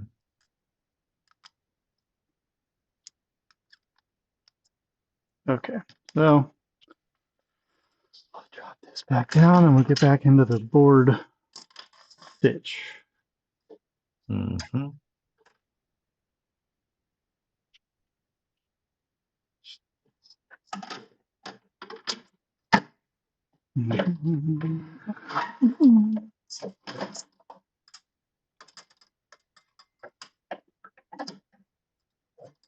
Okay. Yes, Nick, the drop target bank transistor, he changed already. That was the one, that big one of them that we're working on Mm-hmm. That the one. driver board. We did one of Wait, these. I don't see. Mm-hmm. Yeah. And then he says, what's upstream of that? Pre-driver? Yeah, the MPS U45 pre-driver. So we're going to test that one. And we're still in Yeah, diode diode test. test. Yeah. So Q57. Yeah, I believe the base. Yeah, the Q57 is right next to it. Should be the pre-driver, and I believe the base is in the middle on those. So let's try it first that way. So you're gonna put the positive probe on the middle lug in red, and then yeah, um, 0.52. and Where's so the that's meter? good. And then Just trying to find it. Couldn't find the meter. It was all the way up there. It's yellow on yellow. 0.89 going the other way. 8.9 is a little bit. It's a little bit high. Going on. And then if you put the negative probe in the middle, um, let's see, and you go to either side, what do you see? Open line. Okay. Yeah. All right. And then let's look at one more. Let's do the red probe on what would be considered all the way to the left if you're looking at the tab where you can see the writing, all the way to the left should have your negative one. So if you're facing it where you can see the writing, the one that's all the way to the left. Which when I flip over will be all the way to the right. Yeah. Yeah. So if you put your negative probe on that and go to the middle lug, where you get 0.894. 8.9. So in my opinion, that's a little bit out of spec. I mean, it should be giving you, between 0.4 and 0.6 on those. And usually if it's at 0.7 something, I don't really think too much, 7.1 and everything, but 8.9, I mean, that sounds out of spec to me. Because the other one, But you could do ones next to it and see. I mean, again, you're talking about 30-year-old electronics and stuff. And so that's the next thing that I do is try one next to it. And if it's giving me the same numbers all the way across, then I'm going, eh. so if I go down to the one, Yeah. 63, which is on the other guy, Yep. Mm-hmm.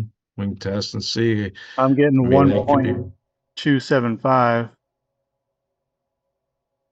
So way higher. Yeah. And then when I go over here, yeah, same. The other thing that I'm not considering here is that you do have a busted Right.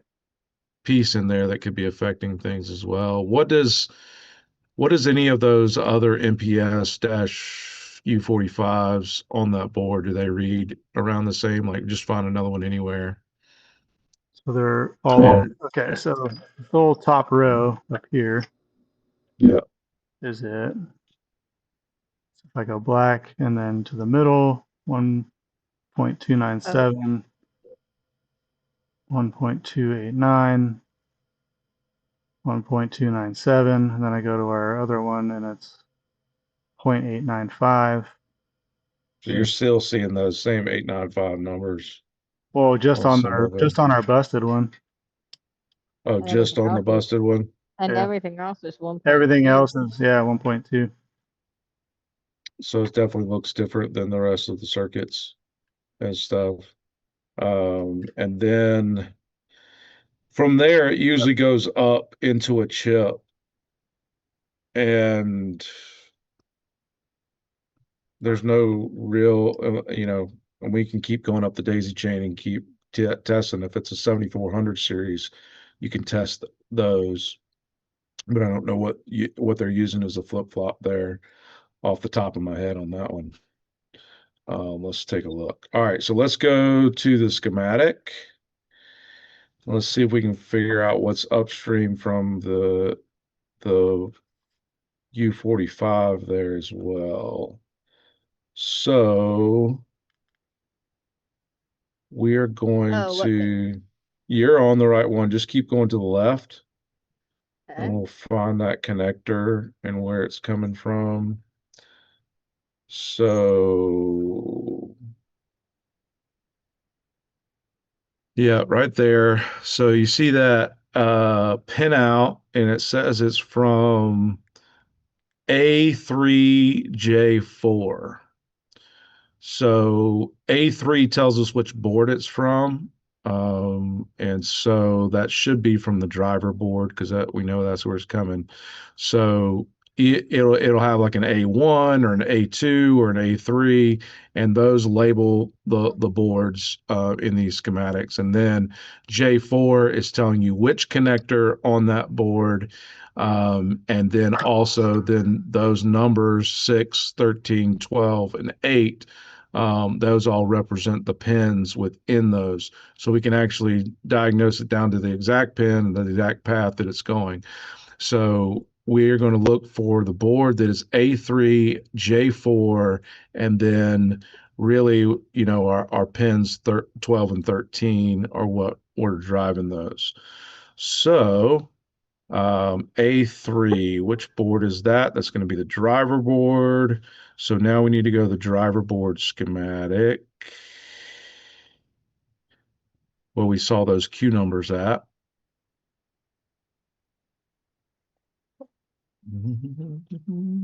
Power supply. Reset board. It's that one. Yeah, And so Yeah. page 23, and we will go, no, not 23, it's the one over from that, isn't it? 24. Yeah. Yeah. A3J4. Mm-hmm.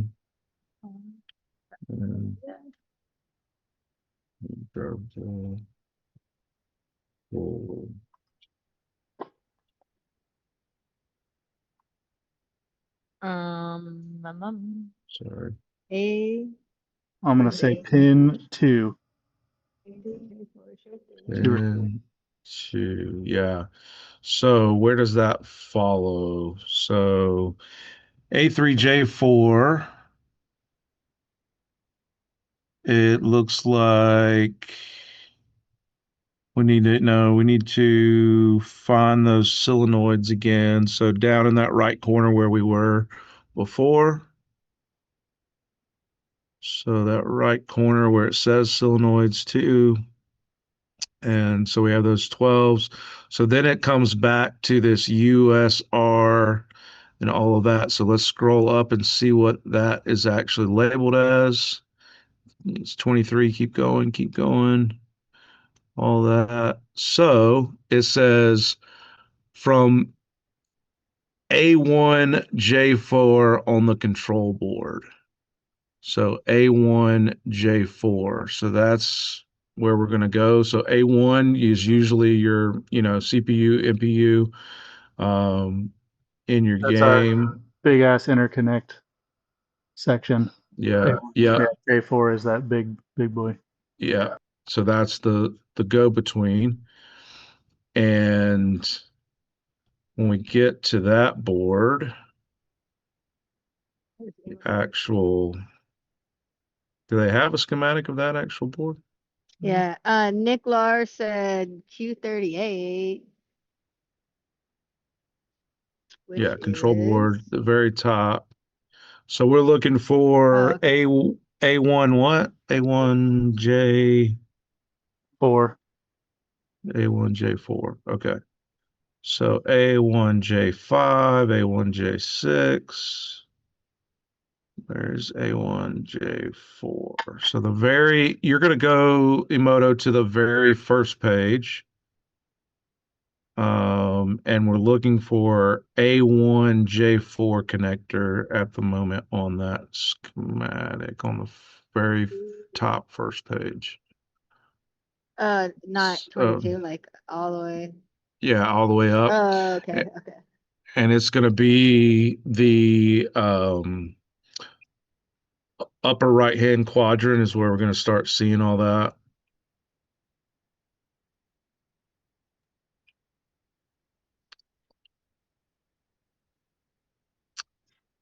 And yeah, so you see where it's labeled solenoids right there.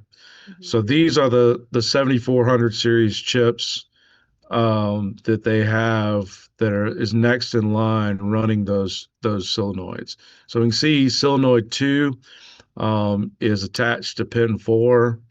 If you look at that A1J4 all the way to the right, it has S and X and pin 24 and 23, all of those different ones on that interconnect cable there. So they're using numbers on one side and they're using letters on the other side. If you're looking at those cables and how it's done, one side will be numbers, one side will be letters, and on the interconnect. So solenoid 2 is going into Z29, and that's a 7416 chip there. So Z29, and then we should be able to see where 12 comes in, but I'm not seeing solenoid 12 on there yet. Where would that be? I see 8. I see all the way down to 9. And so there must be an extension of that somewhere else. Um, Solenoid, which one we did the 58 and 57, which is that the ones that for solenoid 2 or solenoid 6? That's where I got confused. That's where I lost. Because we're one the ones for 58 and 57. You stay right there and I'll find out. All right. It's just so small. Yeah. Yeah. So 57 and 58 were for solenoid 2. That's the one that had all the burn and carbon and everything on it. So if we were going to go all the way up, it would go to the next thing it goes to would be Z29, and then it goes to that microprocessor there, the Z28, which is that 74 LS 139. And so, which that may not be the processor yet, maybe one more, and stuff. But anyway, those are the next chips in line that we can see. So you can see it comes straight off of that A1J4 solenoid 2 into the 7416.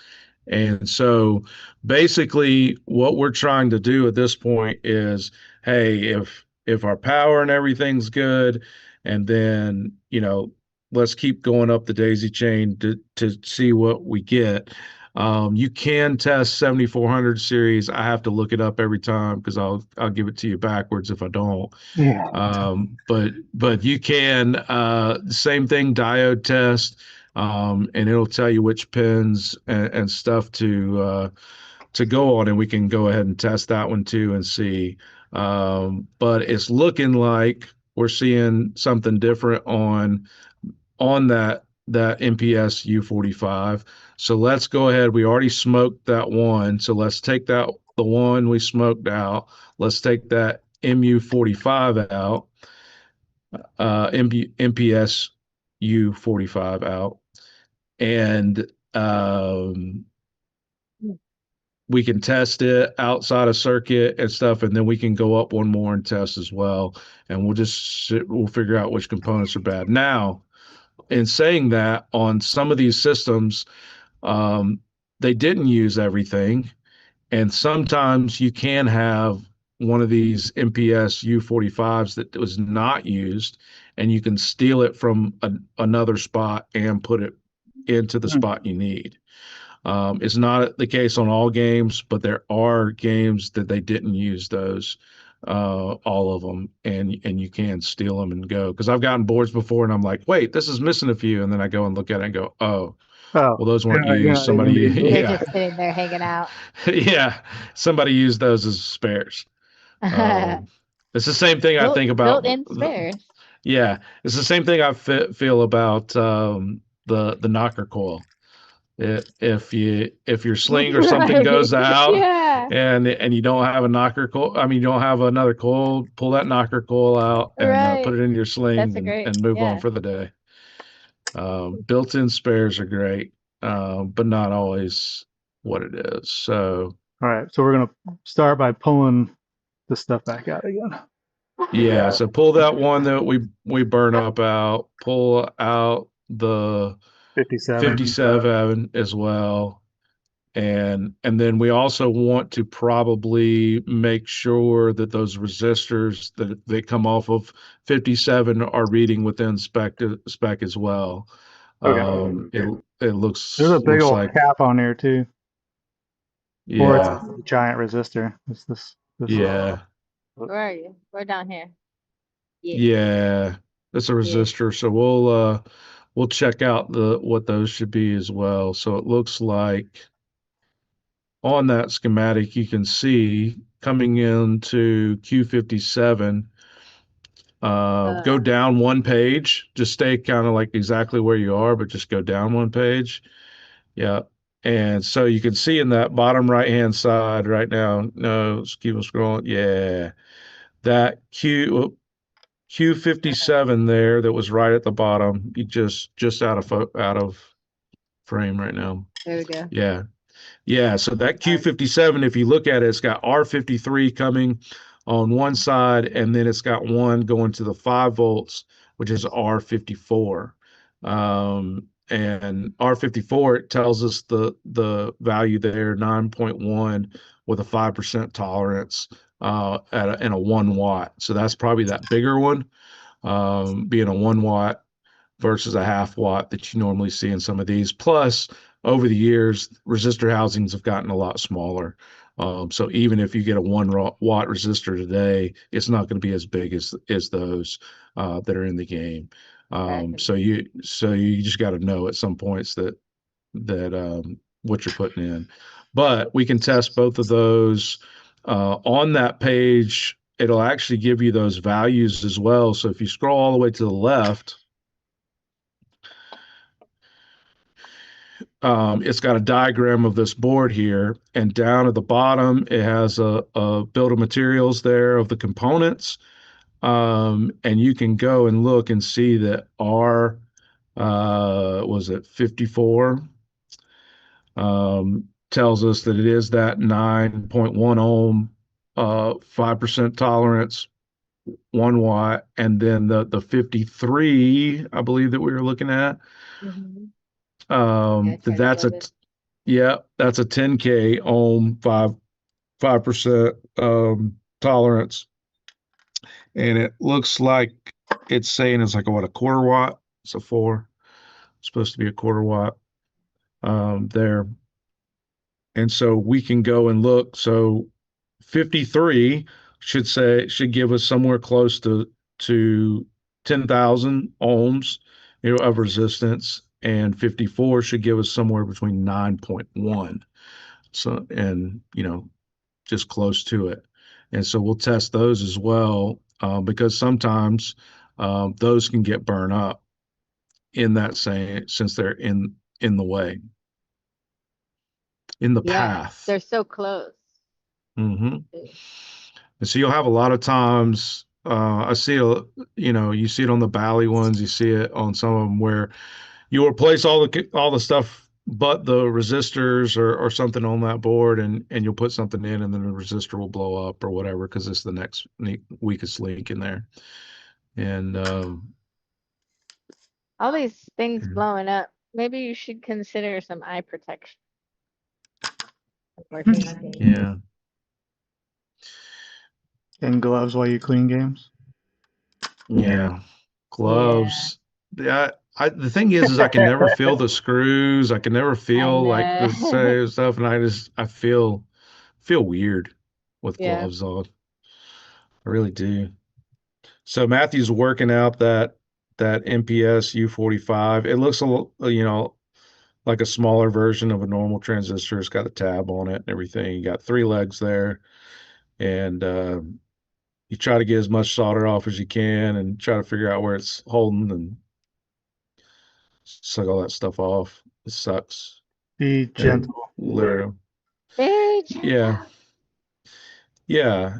And Well, we got it. We left all the traces. Looking yeah. good. Yeah.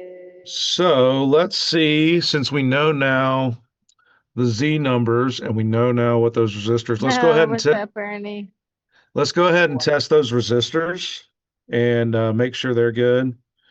And I know we're going to run out of time at some point. We can always save for next week and Yeah, keep working. but I'm probably gonna have to order these anyway. So Yeah. most likely, But we're making progress have and a doing random- some good schematic Yeah. reading. And at least this is at the shop, so you don't have to worry about Yeah, having a it's not dead as game hard. at your arcade. Yeah. Yeah. Gives us And a you said little we're going to ohms. Yeah. home. And Ohms. so we want to test R54 and R53. Those aren't labeled. They're not labeled? Mm-mm. So, but I see off of each one of these legs, right? Yeah. Following me? Yeah. There's Yep. this one, there's this one, and there's this one, and they all come off of that transistor. So let's We'll just test test all them three. individually and see. Yep.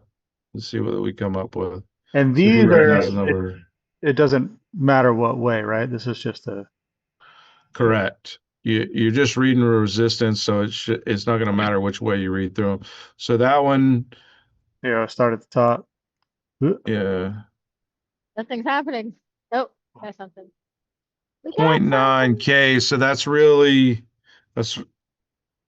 like almost a 1,000 ohm. Yeah, and then the other one's 1,000. Okay. The big boy is 20. And we didn't read off any of those numbers a minute ago. something. Are you looking back at the schematic? Yeah, so Yeah. the big one should be 54 and it should be 9.1 ohms. I get 20.2 Ooh. ohms. Whoa. And then the one directly to the left of it should be 53 and it should be 10,000 from unless I'm missing I mean, they wouldn't do it that way. So I'm 10,000 ohms. One is 91 ohms and the other one's 10,000. I thought there was a point. One, No, you're right. I know, now I'm zooming in. 0.005K. Yeah, I'm zooming in. So this is Enhance. 1,000 ohms, right? 1.005K is 1,000 ohms. Yeah. Right? Yeah. So that one's correct. It's the middle one. The other one is 0.996K, so almost 1,000 ohms. That's the other little one? Yeah. What if it says 91 ohms, but they meant to put a K right there? Or it should be, I mean, it would make more sense to me if it said, Oh, there is like a dot, 9K. sort of. I was reading on the actual schematic over here when I was reading that one. It looked okay. like it had a point in it. That's why I said that. Gotcha, hold on, Because I'm it trying to definitely find it. does over here. Yeah, on this part. So if we look at like where it was the Q number, the Q58 and all that, Yeah. it definitely says 9.1. And Is that And coming it off of should, this one on the other side? Because off of no, Q58 on this bottom tab, there's another. no, you should be seeing the stuff that's coming off of Q57. There should be an R55 off of one leg, R54 off another leg, and an R53 off of one leg. So yeah, so keep going over to the right, Moto, Oh, hold on. just a little bit further. There. Yep. Yep. Now start scrolling up, and you'll see that Q58 and 57 that we're looking at. Keep going, one more if it'll let you. More, just a little more. All right. So you can see here you got the Q58, but then Q57, that top resistor R54 says 9.1 there. Right. And then you have the R53 and the R55. So you have all of those there. R55, what was that one supposed to be? Go look at it. R55 is also, I just can't tell. It looks like when you zoom way in, 10,000. Yeah. it's, Oh, well, 1.0. Yeah, maybe yeah, it should be 1.0 K. and that would make sense because that's what we were seeing. Both of those were 1,000, and then the one that was supposed to be 9.1 was 20 So or off of 91. That so says off 91. of Q58 is Mm-hmm. the resistor coming off. Oh wait, no, that's not. Never mind. It wasn't going off of Yeah. that. Where's that one going from? So ohm out that big one more time. And you said it was 20 ohms? Mm-hmm. So if you Yeah. look here too, is this the same? Like it looks like the same color. It's a little bit smaller than this one. Well, But it's the same that's what color. I'm about to find another one so we can verify that I was light along that line, same line you were saying there. Yeah. We were together on that one. So yeah, if we go to, you can keep going down and see there with that. If you, center that up, there's another one that's the exact same thing. So at Q61, you should have the exact same setup. And at Q63, you should have the exact same setup. So we're looking for let's do R60. So if we come back over to the picture of the board after we know that's R60, R60 should be either 9.1 or 91, 9.1. depending on, I think it's 9.1. Where's your Because of the, 9.1. on that schematic right so there? Where is it? Oh, Oh it yeah. is, Yeah. So it's all the way on the left side of the board above 64. yep, Yeah. So correct. that one is getting 10.3, where the other one's getting Which 20. 20. So we know that resistor's bad as well. Yeah. So that resistor's bad. That's letting shit go through that it's not supposed to. Well, it's causing too much heat Causing because because the more resistance it has, the more heat it's going to draw, the more amperage it's going to draw. And so you're basically just overloading that circuit because it's got now more resistance in it than it should. So it's going to create more heat and it's going to create more amperage, and that's what ends up causing all the damage, is the amperage on it. So we know all those were bad. So now we need to go. The one last thing we can do today is let's test the 7400 chip on the main board, and we'll go and look at that because we can put that in a diode test as well. So if you want to pull that main board, since you have to order parts anyway, you let's might as order well. all of them, man. Yeah, dude. Let's get it all put together, and then once let's since we're at that, don't we have that written on that schematic right there what the parts are? Yeah. So I believe it's Z29, and Z29 is going to be just to right center lower side of the board. Oh, you're talking about the chip? Yeah. I was saying Yeah. when we were at that page on the schematic, I could write down what resistors I'm buying. But we can Oh, go yeah, through yeah, it. yeah, yeah. Oh, We can okay, go through fine. it. Yeah. He needs a 9.1K resistor. So R60, and you go down and find R60 on there. Yeah, Transistor R6. Darlington 2N6043. Is that right? And it's an XO 158. 158. Yeah. And then the 10 is the XO-5. Mm-hmm. 3, and that is a XO what? 303. 303. Yeah, I was gonna say, didn't you need a transistor as well? Yeah. Yeah, 2N305. I mean 2N6043. 303. 3, All and right. then I need another. What was the other one? An XO what? The resistor Yeah. or XO158, and that's the 9.1 for the 54, 57, and 60. And then the other ones was the 10, which is XO-5.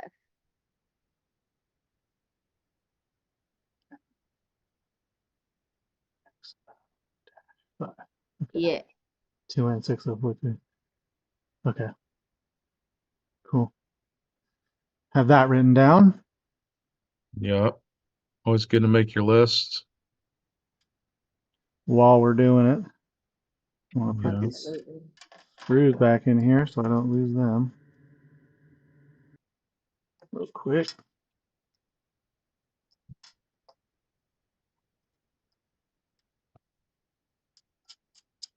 Lord knows I'll do something, and all of a sudden these screws will be across the room.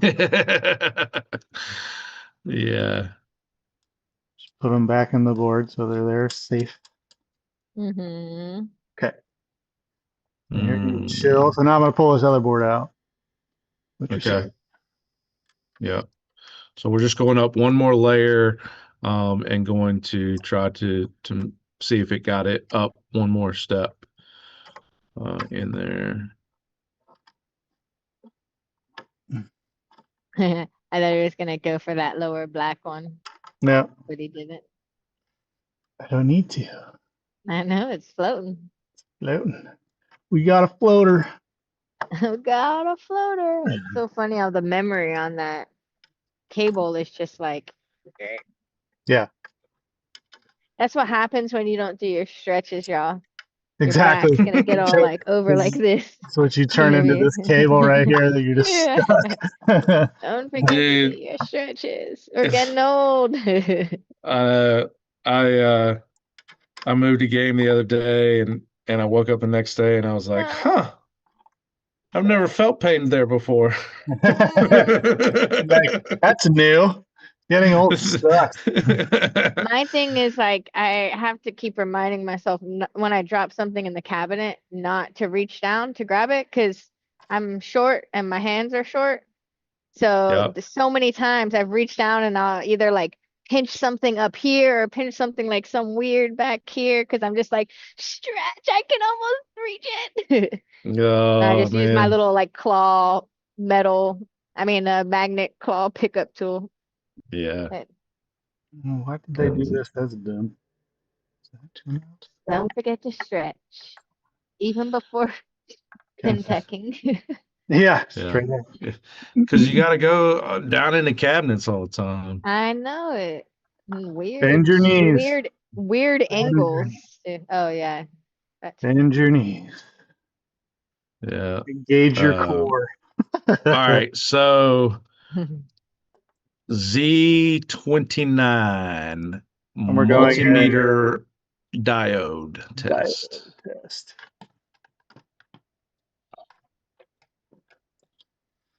Okay. Z28 to Z. Where are you? Got it. Z29. All right. So if you have it where pin one is like oriented up, so that you're looking at the chip in the right way with the little indentation facing Uh, up. It's pin one at top or bottom. It should be pin one, should be the one on the top left there. And it usually says that the lower left side is ground. So we need to make sure that's ground because we're going to be testing everything through that ground. So the lower left one, it should be ground. So can we do that and tap a ground somewhere and just make sure? Is there another? I wonder where another ground would be on that border. Should be one at the cap for the power coming in. So just under your hand there, one of those should be ground. One side should be ground. Oh, am I doing continuity or? No, you do it. Right. Yeah, do continuity right now. Sorry, we should have Okay. switched over. And just making sure we get Okay, bottom right. bottom right of it. Yeah, bottom right of it is ground. Okay. All right. So once you find ground,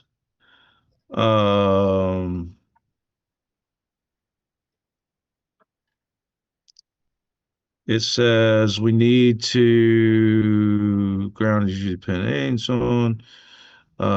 Red lead meeting. All right. So you want your red lead on that ground. Yeah. And then you want to do the black lead on each of the other lugs. And we're just looking for basically a reading of a short or an open line on those. So we should see a bunch of between 0.4s and 0.6. But if we get one that shows us open line or short, shows us a short, that's still not open line or short. There's one that's giving me 0.2 something. Which that should most likely be your input voltage one. The top, and top so left. Yeah. Yeah. Oh wait, that's 30. Shit, I was on the wrong one. Hold on. All right. Okay, here we go. Same. Yeah. 6. So yeah, test all those and stuff. And as long as we don't get any kind of dead shorts or open, an open line on those, then that chip should be good.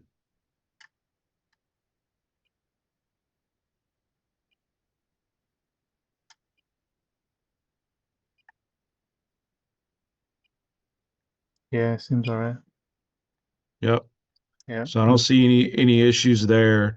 And so it seems like chances are it just took out both of those, the driving transistor, the resistor over there, and didn't get all the way back up. Because we should be seeing a short or something there if it did. So we know on that that you'll need to get some components to fix that board, but we're just rebuilding this whole section. It's kind of yeah. Okay. And so yeah, that's one of the 9.1 ohm resistors. The big transistor and the small pre-driver transistor are all going to get replaced on that board, and so that hopefully shores up what we're seeing on the drop targets and why they're not firing all the way, and why it keeps damaging the board on there. And then we still have the flipper issue. We still have the flipper issue. That's what I was going to bring up. If we're making a shopping list.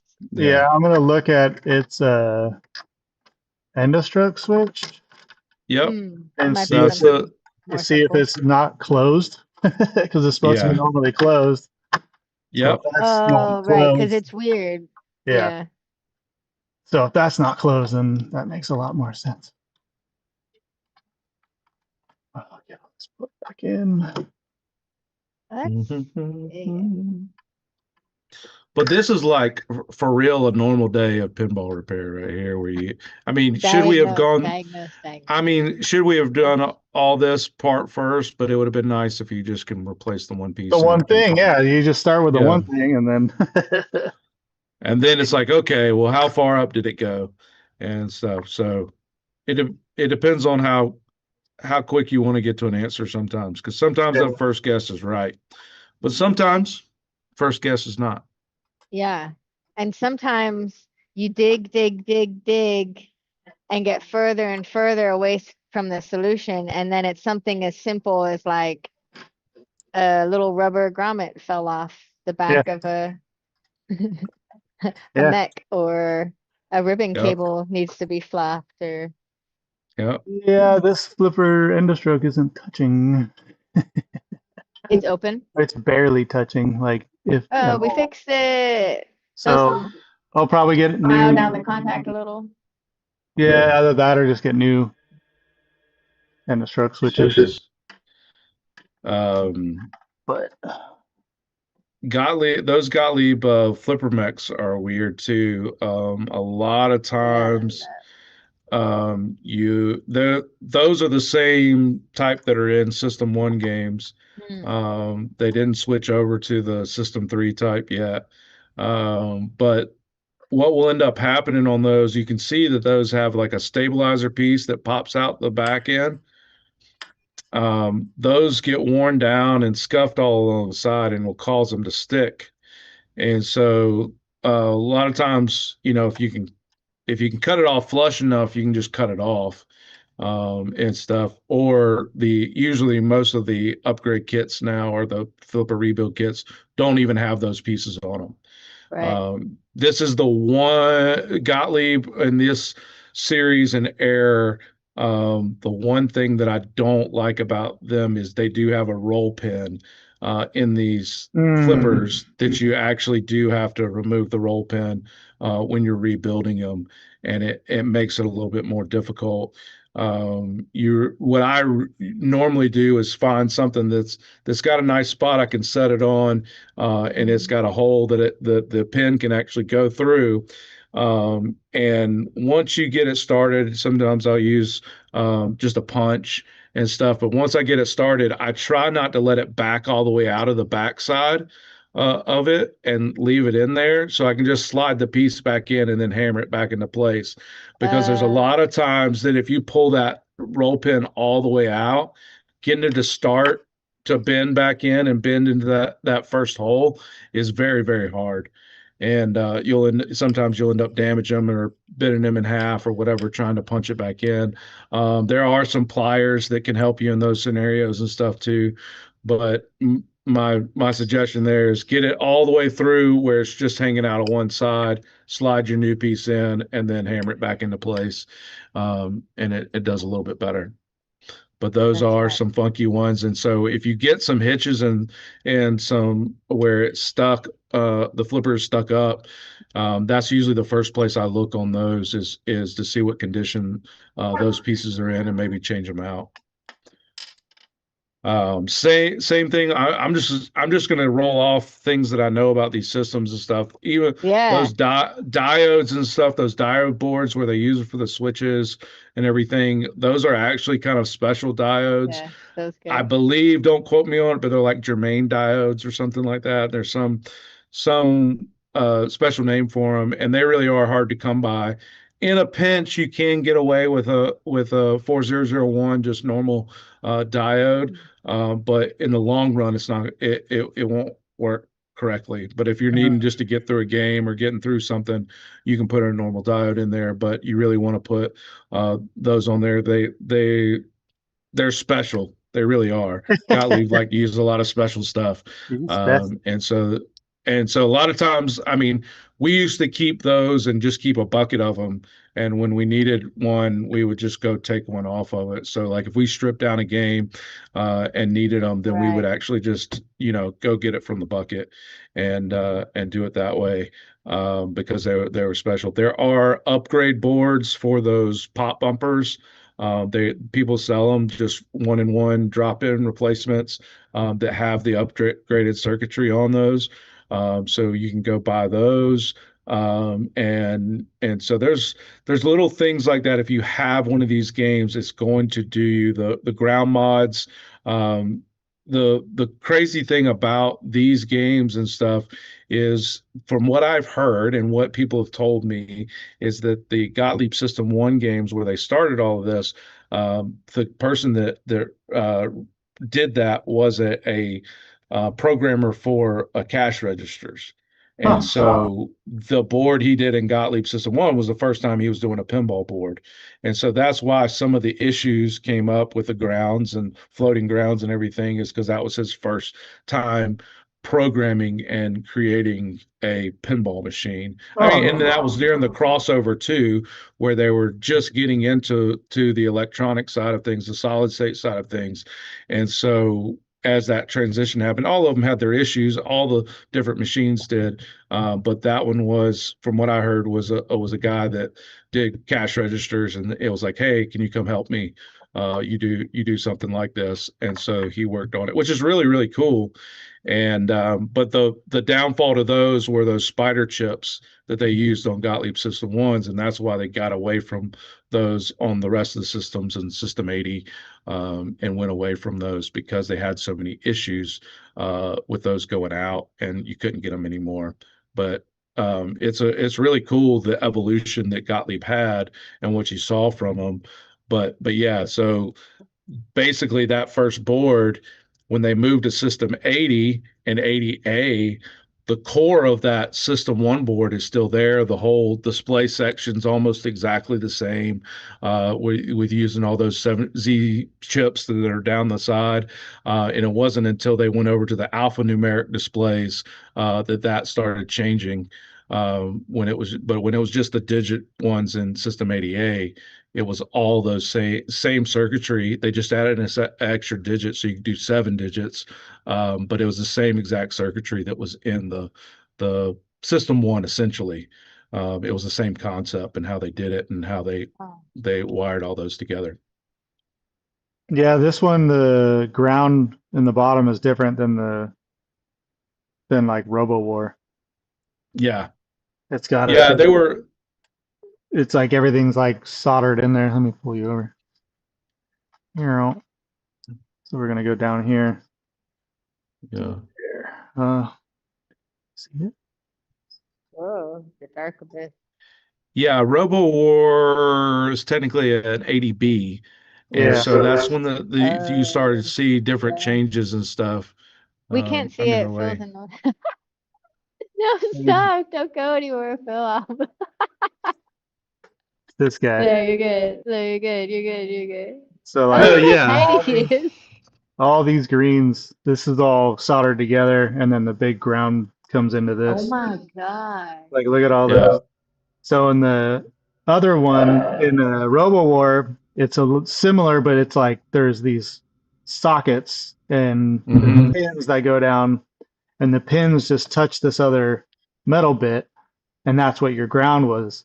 So you're supposed to take all of those, strip all the wires, bundle them together, and then put them into different points, so it really makes the ground like solid. Hmm. This It's one, it's a job and a half. yeah, this one seems okay, Yeah. but like, Yeah. But I mean, No, wouldn't you want to go and resolder all of those just because it's like old I and could have cold solder in it joints that like it seems looks good like? to me. Those seem to Yeah. last. That's the same ground Because plate it's that they lead would use. solder like back in the day. Yeah. And yeah, I mean, it's to that, soldered directly to that on there. I would think you'd feel some wiggle in the cables and stuff. That's the Uh, same one they used in System 1. It was just smaller for System 1. And it was wild. good. It was when they went to the 80Bs and they had those Molex connectors, like Matthew was saying, that it got iffy because they had male pins on there on these boards that then connected to the chassis of the transformer, and all of those would go cold on the back, and so you'd have a bunch of stuff that didn't have a spot to ground. So that's when you would see all those really crazy intermittent issues with System 80 and 80B games, where like you'd be playing it and all of a sudden it would like add more players, or it would start the game over, or it would do these things, is because things were getting ground and not getting ground, and it freaked the whole machine out. And so you'd have that a lot of times. But yeah, no, these are great machines and stuff when you get them working. They're just sometimes need some extra fuses in there, the pop bumpers and things. If you add a fuse to them, it really helps them and everything too. But this one's not far away, No, and that's man. what like So it's close. that's what I was telling Phil before we started too was Mm. uh I bought a what is it, the little mini game we were talking about it earlier, Night Moves. Oh, Absolutely. I Mario. bought Night Oh, Moves. night Night move, night moves. Yeah, moves. so I Yeah. bought a Night Cocktail. Moves off of Mike Huntsman that he Huntsman. found in someone's garage or whatever. Yeah. He never even turned it on, but he was like, he said it worked. So I turned it on and like everything locked on, and I was like, oh no. So I turned it off, and that's Mhm. another one of those projects that I was like, all right, you're gonna go over here for a minute. Yeah. Um, Yeah. but I was asking him, I was like, do you work on them and stuff? I know you own a bunch. He's like, yeah, I own a bunch because they don't break. So he's like, I've never really had to work on them that much. It's like a switch here and there, but it's like they never Yeah. really like this system is rad. It's super, super cool. Yeah, and the System 80s, man, all of those games, they were just trying whatever at that time. And so there's so many odd, weird ones. Like if you ever see Cubert, if you ever see Ready Aim Fire, if you ever see some of those, make sure you play them because Going Nuts was another really odd one Oh, with that the was a great squirrels on it. Yeah. And this system, and then you have the classics like Alien Star. game. I had one of those and I missed it. But yeah, it just classic and stuff. And when you get them good and you repin them and do the things that you need to do to them, they're solid systems, especially the System 3, the Yeah. next generation of these boards. And what they did there, those games, I mean, those are the ones that like we've had ones that have been sitting in a warehouse for 26 years. We go pick them up from a person and we literally flip it on. It was a Cactus Jacks, or the one with Oh the yeah. cactuses where they and he that one we literally flipped it on and it worked after sitting in a like not an air conditioned warehouse for 26 years. And so it goes to a testament of like once they got to the System 3, Gottlieb really started to figure it out and figure out what they needed to do, and Isn't they're that really, really solid systems. isn't that the system in Night Moves? I'm pretty sure it's a System 3, even though it's an Allied Leisure.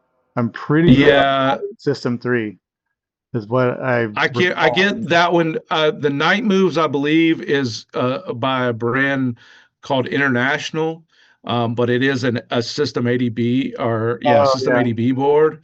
And then even though it says International, like on Pinside and everything else, International is concepts, yeah. It's yeah, Gottlieb, yeah. and yeah, and then the Caribbean Cruise was a Hmm. System 3 game. Oh, cool. They're like Yeah. the sister games. Yeah, I have a cool story about that too. Before we go, is Ken Grant got a deadly weapon one time. It's the one Oh that they Oh. tried to make look like a lethal weapon, yeah. but they didn't get the license, and so it's like a complete knockoff. And he got in one of those one time, and you couldn't get the displays at the time, and so I got to looking around, and I was like, oh, the same display got used in Caribbean Cruise. And the only thing is that the connector on the end was just completely flipped backwards and had an angle on it. And so I got it and I made my own ribbon pin, like from the stuff you use for like Arduinos. So a ribbon cable, I use my own ribbon cable. I see what you're doing there. And used my own ribbon cables and redid it backwards and got it to work in his deadly weapon, so that he could have that one and play it and everything. But I had to completely That, reconstruct a ribbon cable backwards so that it oh Oh would my my work. God. gosh. But it worked and it was great and stuff. And Isn't that the because best feeling ever though? Like yeah. all that hard work and then it actually works and you get the money shot and You're like, and I'm correct. Gotta get the bounce. all right, so are y'all committed to jump back to this game Yeah. next week? Yeah, You I'm doing gonna it? order, I'm gonna order this stuff up right now. And Alright. we'll get it Put working. music on. I like it. Oh, did I just add you another one? I Yeah. wanted to grab this. I need it to be like the old solitaire where I bounce on the screen and leave a trail. Oh You ever do yeah. that? That's what I need. I used to play and I would sit there and watch the whole thing, seeing if it would cover the whole screen. I thought that was like the star on the Tootsie Roll pops, you know, yeah. and you look for the star. Like mine was like, did the solitaire fill the whole screen with its Yeah, bouncing? totally. When you're watching the floating DVD symbol and it like is bouncing around the edges and like every now and then Yeah. it might hit the corner. Like, are you gonna? It's like, I'm over here. Yeah. So we gonna raid somebody? Yes, we are going to raid. That's what I was looking at first, and then I was like, oh yeah, I want Whoa. You see, she especially set this up. She just copied and pasted me.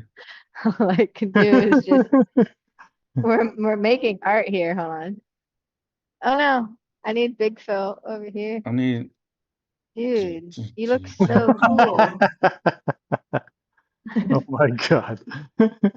I feel like that scene in the Willy Wonka movie. It's a bunch of Olympus down I'm gonna make a beautiful fractal next year. I mean next week. Jesus. here. Next We're week. gonna- I'm still the guy writing 2025 on all my checks right now. So Yeah. I'm sorry, everybody. All right. Let's see. We want to nudge pinball HQ. Oh, Raid nice. channel. Going a nudge. All right. Let's I go. think they're live. Oops. Check it out. Playing the Hobbit. I want a Hobbit. All right. Start I want a the lot of things. raid. I All want a right. lot When of we things. come back, Yeah. when we come back next week, we'll be installing some transistor and resistors to the System 80 board and getting those drop targets working and getting the game flipping. I think we Let's can do it. do it. Yay. All right, Very everybody. excited. Let's go watch some Hobbit. This is a very beautiful, well-produced stream. Go check it out. Let's do it.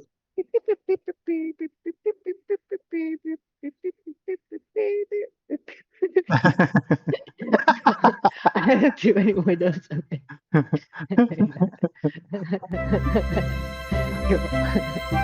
All right. Oh my-